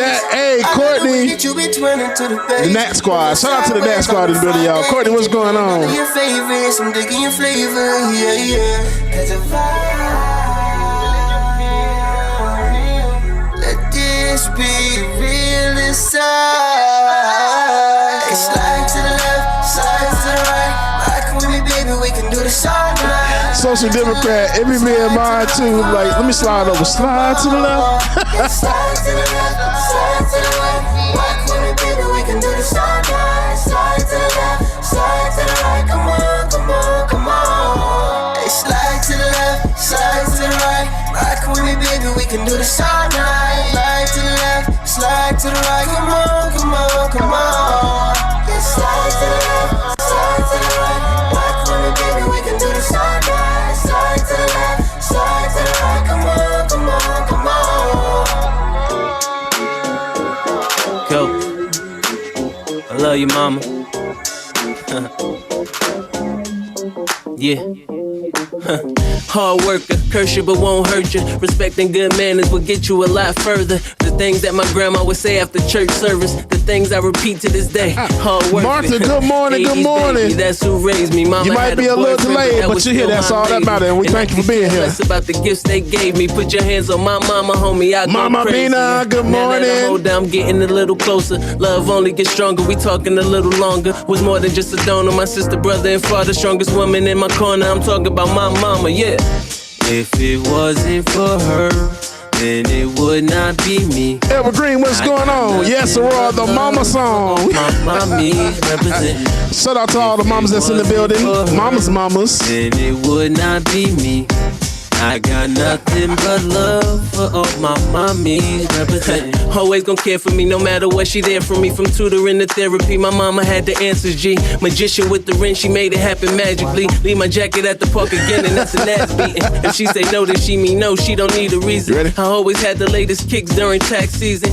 All right, ladies and gentlemen, coming back to the screen, Ben and Rebecca. They want support and looking just like I can't stand you. What you was looking at? That's that light skin stuff right there. You know, you just look at Ben, because Ben, compared to us, Ben is the red bone.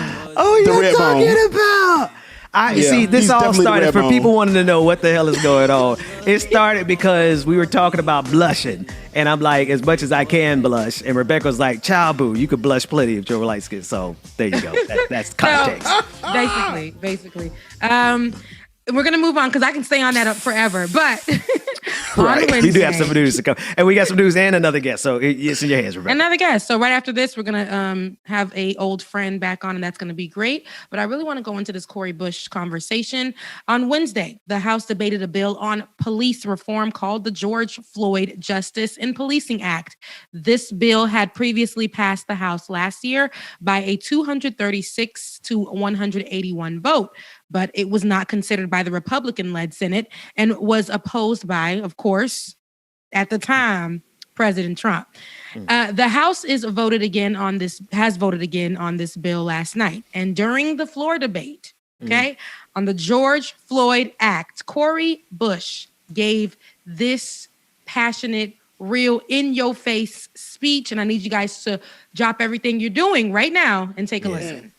Madam Speaker, first of all, we shouldn't be talking about good police and bad police. There should just be police that are doing their job to serve and protect the people. So let's make that clear. There's no such thing as good police. There's no good nurse. When you go get food, you don't go look for this place has a good chef, this one has a bad chef. I'm going to go where the bad chef is. We don't need this good police, bad police. We need police if we're going to have police. But I'll move on. Madam Speaker, St. Louis and I rise on behalf of the more than 788 people who have been killed by law enforcement over the last year.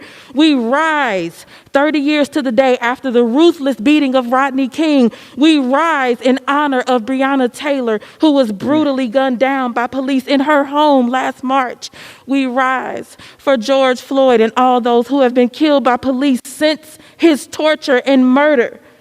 Those names: William Burgess, Mark Brewer, Deion Johnson, Tony McDade, Rashard Brooks, Modesto Reyes, Reuben Smith, David McAtee, Kamal Flowers, Robert Harris, Joseph Denton, Vincent Truitt, Sincere Pierce, Jeremy Southern, Angelo Grooms, Amir Johnson, Casey Goodman, the more than 100 people whose names have been withheld by police, Hakeem Littleton, I will not. The gentleman from New York reserves. The gentleman from Ohio is recognized. Time has expired. Order. Gentlewoman is no longer recognized. The gentleman from New York reserves. The gentleman from Ohio is recognized. So the House passed the George Floyd Justice in Policing Act over 9 months after George Floyd's death by a vote of 220 to 212. The bill would ban police chokeholds, eliminate qualified immunity, and require data collection on all police encounters. On Wednesday evening, Congresswoman Bush tweeted out after she was appointed as the vice chair of the subcommittee. She said, 2014, we started a movement for justice in Ferguson.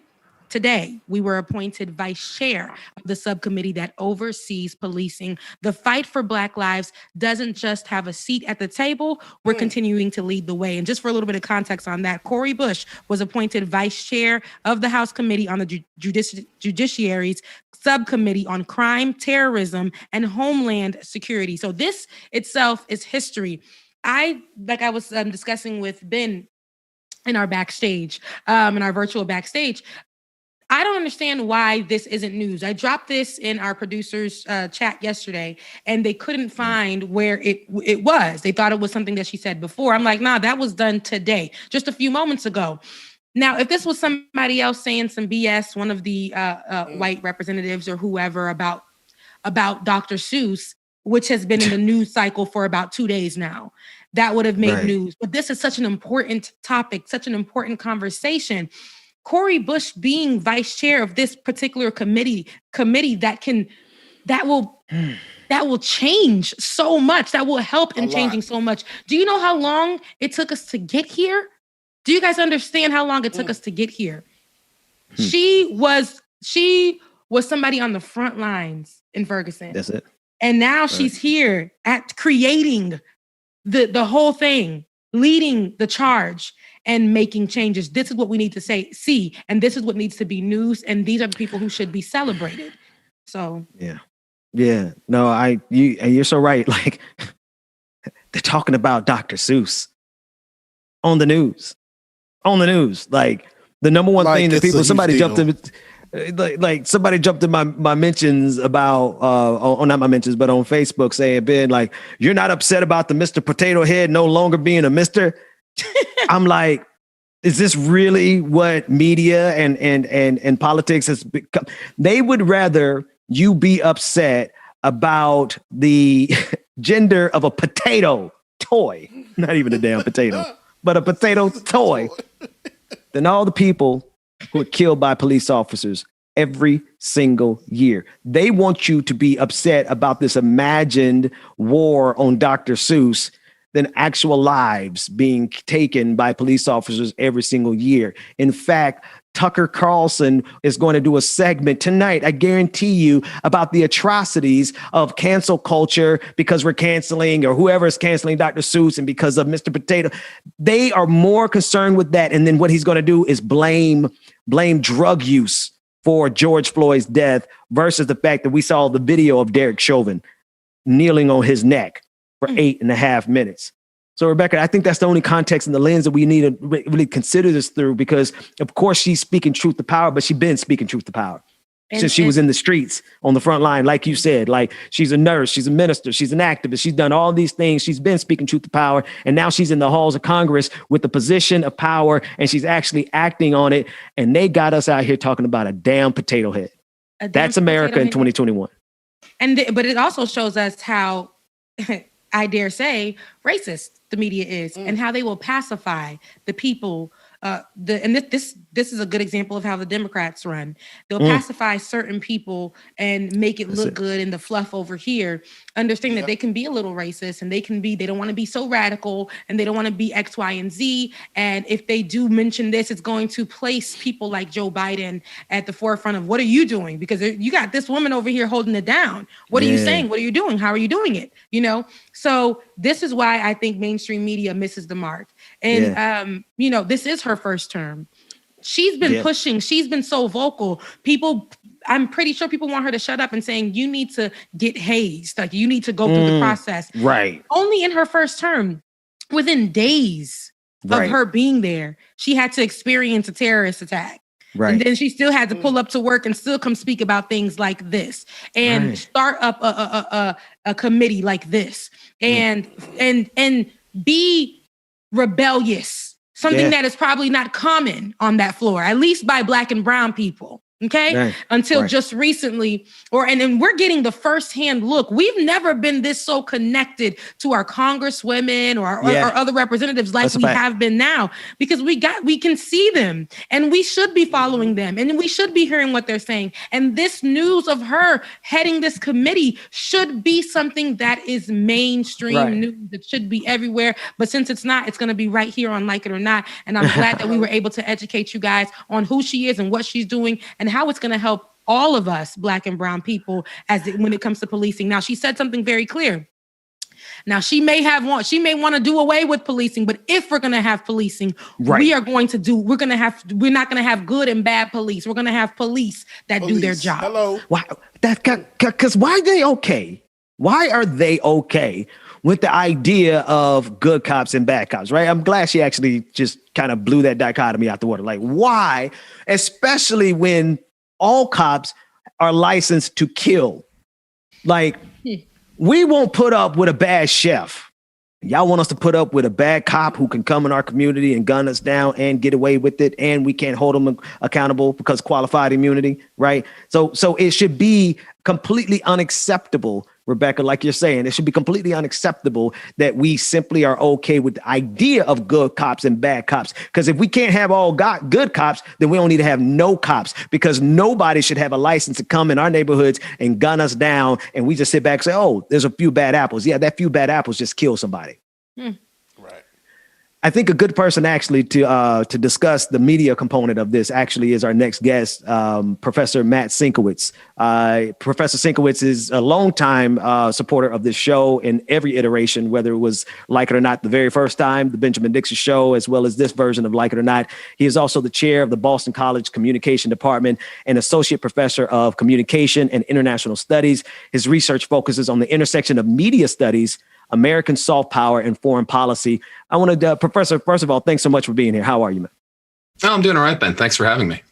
It's always a pleasure. I want to dig in on your particular area of focus in terms of media, because it really is a shame that we almost have two entirely different coexisting worlds, where in one world, they're still arguing about the war on Christmas. They're still arguing about the war on Mr. Potato Head and the war on Dr. Seuss.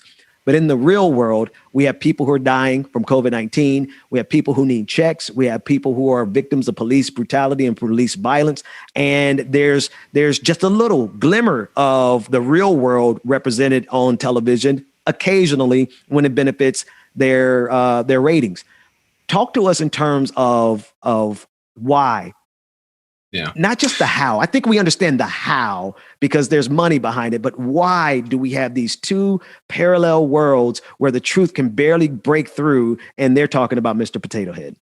Yeah, I mean, this is absolutely a long-standing structural issue. It's not something that goes away, but it's very important to remind ourselves that this is not a naturally occurring thing. There's a system, there's a way in which we have set up to do media, to understand media, and to regulate media, which does get us into a situation where, a private company deciding to sell some books that nobody wants to buy anyway is more important in terms of the way we receive news. I mean, this is it is an outrage, and your outrage is totally called for. Of course. There's no question there's disproportion here. Where does it come from? I think it's always important to, think back to what are the structures here. We have a situation where, a long time ago, we or the government, depending on how you look at it, right, gave, capitalism the news. Right. That was this way we decided to do it here. And then capitalism over time decided to turn the news into entertainment. All right, which is how that works, right? For better or for worse, capitalism finds things to turn profitable. Entertainment is more profitable than news and discourse, right?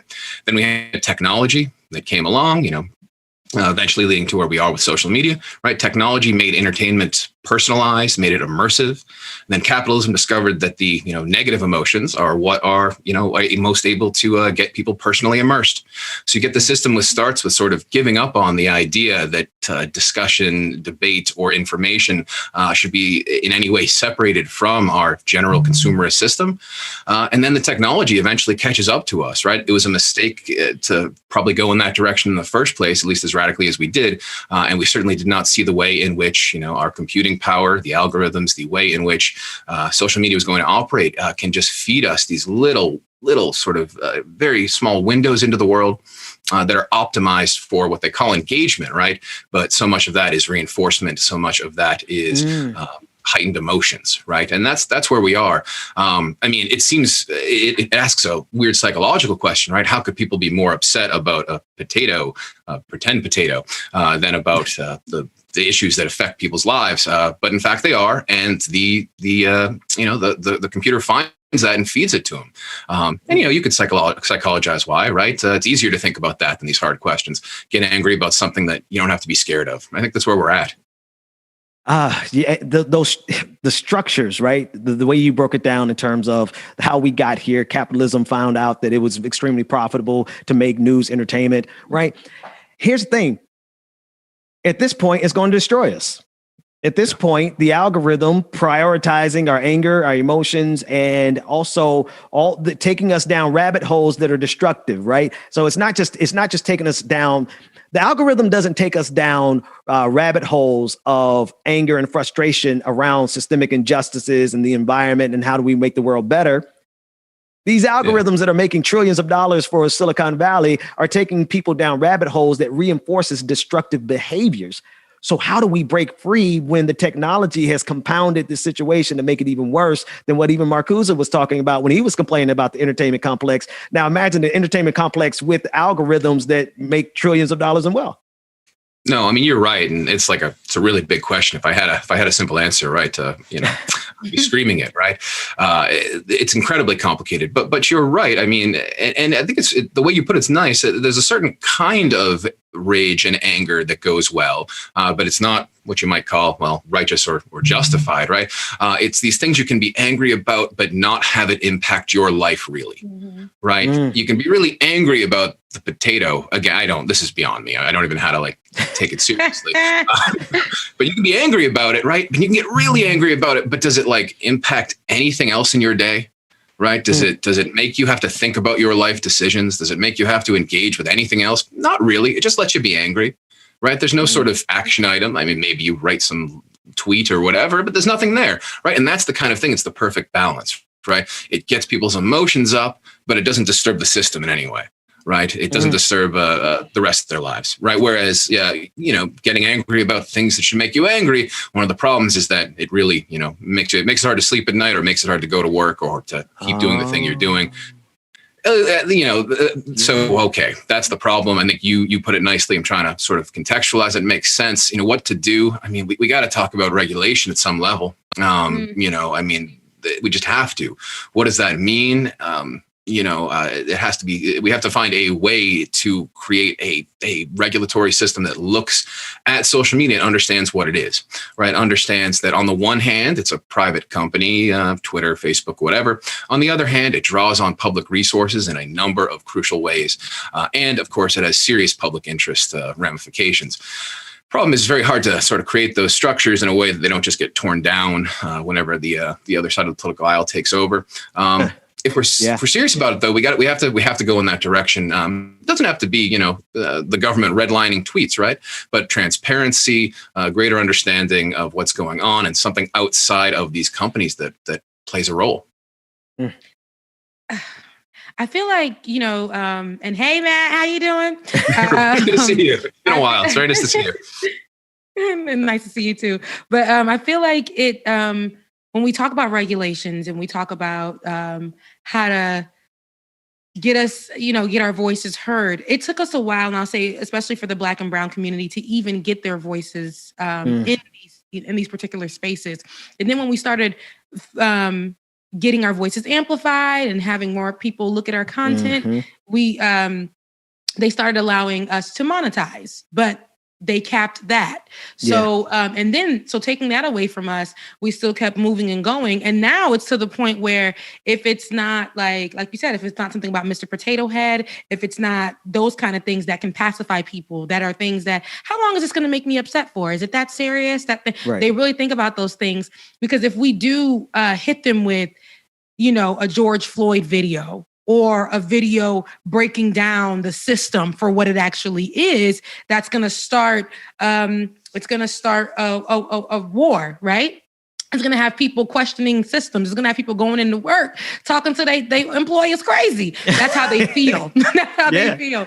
But I think that when we do talk about like regulations and things, I feel like that's just another, I hate that sometimes we have to bow down to that, because we bow down to all of the regulations that they've made thus far. And now even our show here, like it or not, where we're free to tell the truth and not care who doesn't like it, but even our show here has been hit hard on being able to push and amplify and monetize from the content that we give. So when we talk about regulations, I don't think anywhere Facebook cares to help us out on that. I don't think even Twitter cares to help us out on that. Instagram, same thing. They're all for this one thing, and I feel like it's also deeply rooted in the content that we post, of course, but also in our race. They do not, white people can put out literally, like I said, just them sitting on a couch, them talking about BS like Dr. Seuss, and the fact that Dr. Seuss was racist, or the fact that Mr. Potato Head is gender neutral. That's a problem, but the conversations that happen from these white people on the right are disrespecting to the LGBTQ community, but they still allow those to be at the forefront of the conversations. So this is where I say it's just a pick and choose thing. We're going to have to keep fighting our battles the way we are. I'm sorry I didn't have a question. It was more of commentary because I was listening to your conversation. But I feel like we're just going to have to keep fighting our battles and keeping our voices out there, because what they want us to do is bow down. But we're going to have to keep infiltrating the system as it evolves, as it grows, and as they continue to throttle us. Yeah. So. Right. I mean, there's no question that the internal regulatory systems that these platforms come up with are at best capricious. I mean, I think you're finding systematic bias in it, which I don't doubt is there. No question that they they are, they're not interested in those sorts of notions of fairness at all, right? And sometimes probably the opposite. I think that's right. I mean, the lack of transparency is something which, it seems to me sort of the first thing to say. I imagine that when you find them messing with you, the way that you monetize, the way that you engage, I imagine it's really hard to figure out how or why. I won't speak for your accounting procedures, but it must be just very confusing and difficult. It would be at least better to have some level of transparency for these crucial organizations that are having such an impact on our public discourse, that use public resources in various ways, to at least let us know what is going on, make it necessary to be transparent in some way, so that if you want to talk back to it, you can talk back to it. Part of it now is it's a black box, right? It's an empty space. You can't figure out what's going in there, so you can't combat it, and you can't even sort of articulate what's wrong with it. You just know it's doing something that you don't think is right. Your ability to even address it is restrained now. So it's many levels, and I agree 100% with what you're saying in terms of how it interacts. It's certainly not based on anything close to fairness. Yeah. To contextualize it just a little bit more before we get out of here, because the thing is part of the problem is human nature, right? Part of the problem is the fact that, in the back of all of our minds, there is a frivolous topic, or there's a fight video, or there's something that we like to see. And the algorithms have targeted that precisely. And so we're fighting up against not only technology, but we're also fighting up against human nature, because to me, part of it says to me that the algorithm serves up what we want, right? Versus what we need. In your studies, in media studies, how does that fit into this equation? The fact that the algorithm, to a certain extent, is only delivering up what we kind of, in the back of our heads want, whether we want to actually admit it. Right. I mean, this is a great point. There absolutely is a lot of truth in that. There's also the fact that people, it's a two-way street. You come to expect and appreciate in part what you're given also, or you can only choose from the menu of things that are presented to you. So on the one hand, I mean, there's definitely aspects of human nature that point towards, less careful engagement with important issues. We want to avoid tough problems. That's true. And yet there are media cultures across the world where people do a better job of engaging with this. Part of it is, the more you're sort of given something, you learn to appreciate it. It is, media itself is a learned skill, right? How to watch, it'll be really basic, how to watch a sitcom, how to watch a news broadcast. This is not something we're born with. Right. It's something that we develop over time. If you come from a different culture and watch the way they do TV or news or film, sometimes it feels really foreign. What's the point of this? The point is, well, what we get helps shape what we want. Right. It shapes what we understand. And so on the one hand, I agree, there's a general natural psychological tendency. On the other hand, if there's nothing that pulls back the sort of ugliest version of this algorithm to give us very specific kind of stuff that monetizes well, then we start wanting it more, right? Because we become accustomed to it. We understand that it becomes legible to us, and something that's a little bit more confusing. Maybe if we'd been given that, maybe if we have more opportunities to engage with it, more complicated things, we might come to love them, or more people might, or at least appreciate them. So I agree, we're fighting, human nature to some extent, but you can't let people off the hook quite that much, right? If you give people things that are a little bit more interesting, a little bit more difficult, a little bit more complicated, some people will engage if that's sort of on their menu every day. And, the way that the algorithm trims it down to a sort of smaller and smaller, more and more sort of enraging but empty thing, we come to appreciate that also. So I agree on the psychological side, but keep in mind, media is like a two-way street. We receive things and we develop our tastes around those things as much as we have tastes that we bring to them. So what you're saying is, we've got a chance. Humanity. That's all I'm trying to hear. Humanity. Keep doing this. I mean, that might sound like simple, but keep doing this, right? Keep engaging with content that makes people think. Of course, not everybody's going to love it, but some people will. And you have to make it. You have to keep working with it. It's expensive. There's financial stuff. But yeah, look, there's a lot of reason for being pessimistic, but keep doing what you're doing, right? I mean, that's the best we can do. Hey, we appreciate that. And we're going to keep doing it. And we want to have you back anytime. Tell the people how to get up with you, Matt. You can find me on Twitter at Media Studied. I'm happy to interact with anybody who wants to talk. Absolutely. Thanks so much for joining us, James, Rebecca, another one in the books. And it's about that time. Yeah. Professor Sienkewicz. Professor Sienkewicz is like, I'm still on screen. That's funny. He was like, I am not Ben, but yes. So. Hey, but he's so professional because he he just kept his eye on that camera until it was gone. And he looked to the side for 1 second and was like, I'm still here. Let me come back. I love professionals, bro. He handled that well. But us on the other hand, we go and talk about it. We go laugh. We can't never keep nothing. Always. We can't never.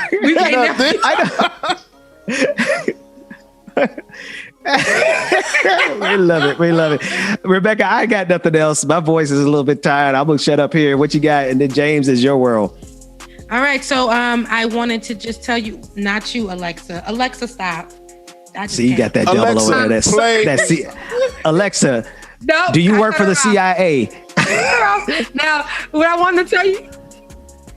Right. Alexa, up, down, left, right, BA, start. Make sure you turn your joint off. Turn it off. But no, I just wanted to tell everybody, thank you guys for supporting. I love you guys, mean it. Make sure that you guys tune in every day right here. I say this all the time. I'm going to say it every day. Listen, first of all, before we get out of here, we got social medias we need y'all to follow. We're still working on Twitter, but get on Instagram right now. Yeah. Follow, Like It or Not. What is it? Like It or Not, the show, Ben? We need to have a graphic for that, which we will. But find us on social media and make sure you follow us. Head to Benjamin Dixon's page and go from there. You will see our Like It or Not on Facebook as well. So make sure you guys get up there, follow it, retweet it, or do all kinds of stuff, because we want to make sure we grow our community so that we can have our representatives on here who are local, who are at other levels. We can start pushing people's campaigns. We can start highlighting your voices, your music, your work, businesses, everything. This is what this channel is for. We are coming together. We are creating this community virtually, but we're right here. It's like, family, distant cousins, Exactly, so right. Help boost it, make it pop. I love y'all. Mean it. Follow me on Twitter. Patron party tomorrow night. Patron party is Twitch subscriber. Yeah. Dan, don't cut me off when I'm telling people to follow me. Girl, you were done. Oh, I thought you were done. Go ahead. So y'all follow me on Twitter at Rebecca Azor, RebeccaAzor, and go ahead with your Patron party plug.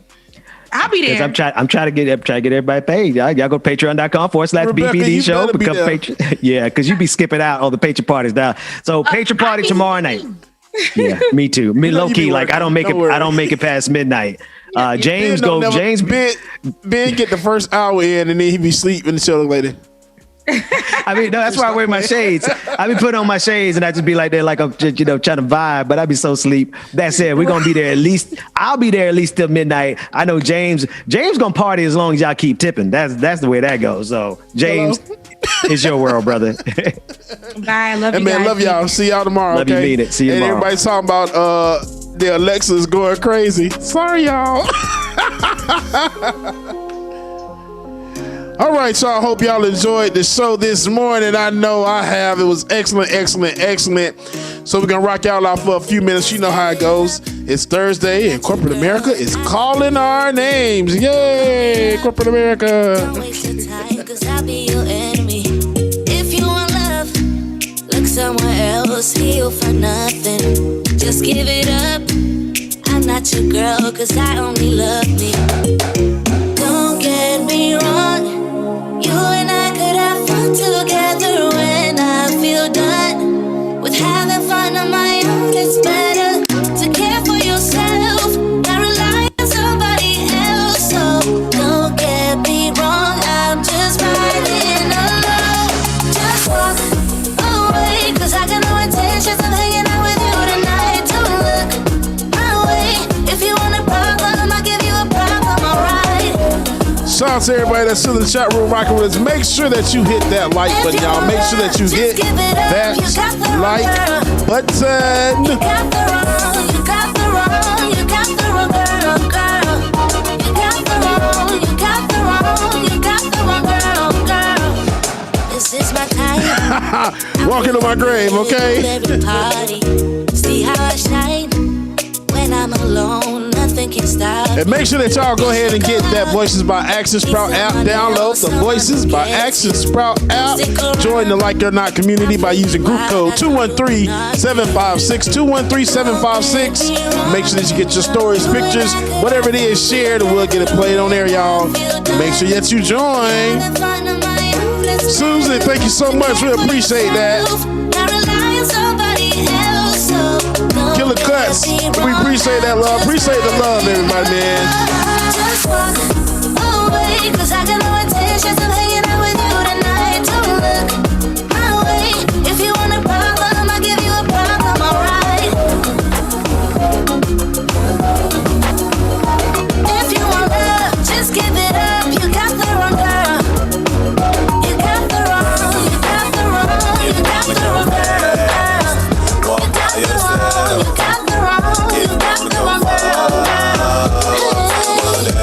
Chuck Diesel, shout out to you, man. No problem at all, Chuck. Right by my side. Right by my side. They say to raise a kid, it take a village. That's the way it's been and the way it still is. It don't matter if you're broke or Just Hearts NYC, you're welcome. Thank you. It's obvious now the sprouts is out. We gotta eat out and I fight to be the top of the pile. For the king of the hill, that crown gets so heavy. It's lonely at the top and hard to hold steady. Power hungry fantasies cause insanity. It's family that gives you power like Stan Lee. Not a cow but a stampede, understand me? Cause when your head's in the clouds and you can't see, that's when you fall for that old trick to fight and conquer. But multiply with that many times stronger. I got a team so my dream's gonna last longer. And I don't fall for the schemes from fast talkers. If you wanna go fast, walk by yourself. If you wanna go far, walk with someone else. Right by my side. I got my tribe right by my side. Right by my side. I keep my tribe right by my side. Life happens in cycles, circles like vinyl. First to the final. Shout out to everybody that's still rocking with us. Greatly appreciate y'all. And if you feel so inclined to tip your DJ, you can. DJ X3C on Venmo and Cash App. DJ X3C on Venmo and Cash App. Unity, I sing along fluently. Different strokes for different folks, but when we roll different roads, it gets difficult. When we band together and stand together, we can make a city-state or planet better. Mental syndromes that break us down by skin tone to the bend gown. And in the past, like Flintstones, we sing songs to wake you up like ringtones. Or one tribe and unified, we're strong like King Kong.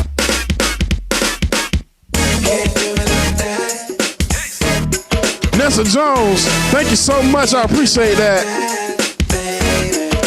We glad that you enjoyed it.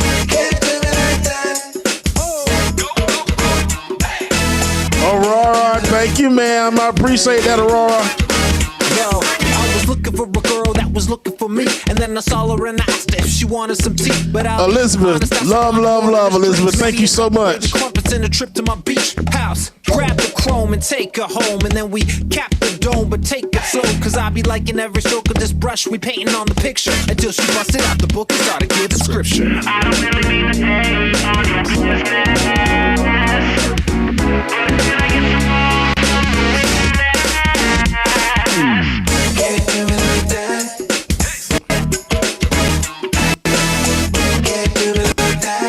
Shout out to the Nat Squad.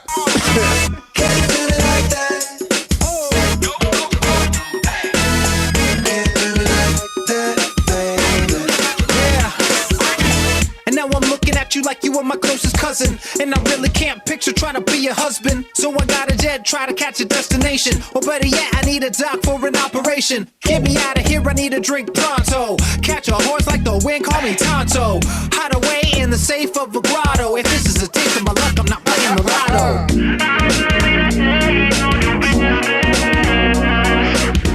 SS Betty, yes it is. And Mina, I just had to do that just for you. I got you.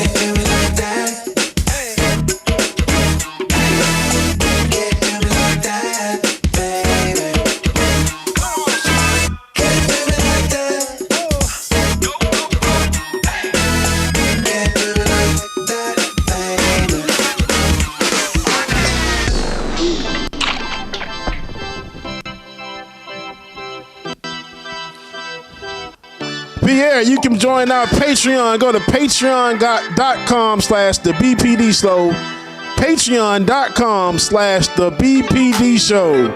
And join a member. You can donate that way.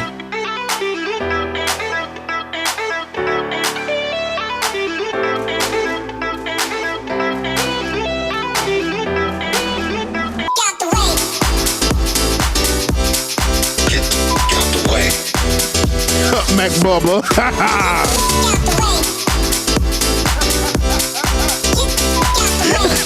That's a good one. It just hit me.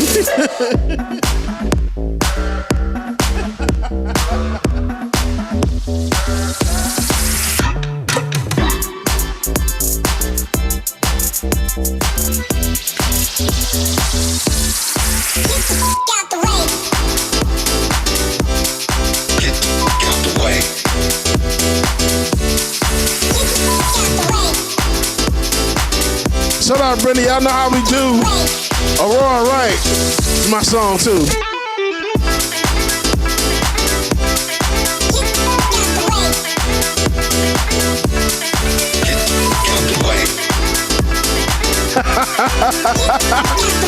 Yo, y'all trip me out. I can't stand y'all.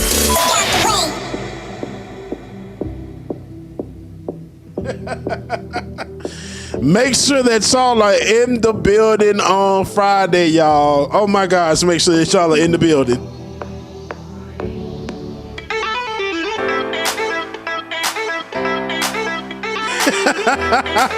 Mina, you're welcome.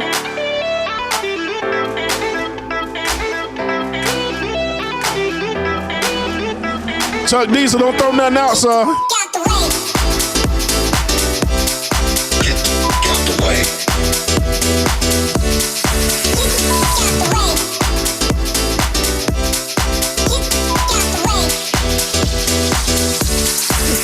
Mac Bubba. Yo, I can't stand y'all. That is going to do it for another episode, y'all, of Like It or Not. It is time to go make the chicken sandwiches and everything else. Mac Bubba. That's hilarious. Anyway, y'all, I want to thank you so much again for joining us this morning. Shout out to our guests. Man, it was an awesome episode. Hope y'all enjoyed it as much as we did because we loved it. We do this for y'all, man. Anyway, y'all check us out tomorrow. Make sure that y'all like, share, comment, subscribe, and all that good stuff, man. We will see y'all tomorrow, Friday. Yes, make it through the day. We'll be here tomorrow, y'all. Peace out. Like it or not. Mwah.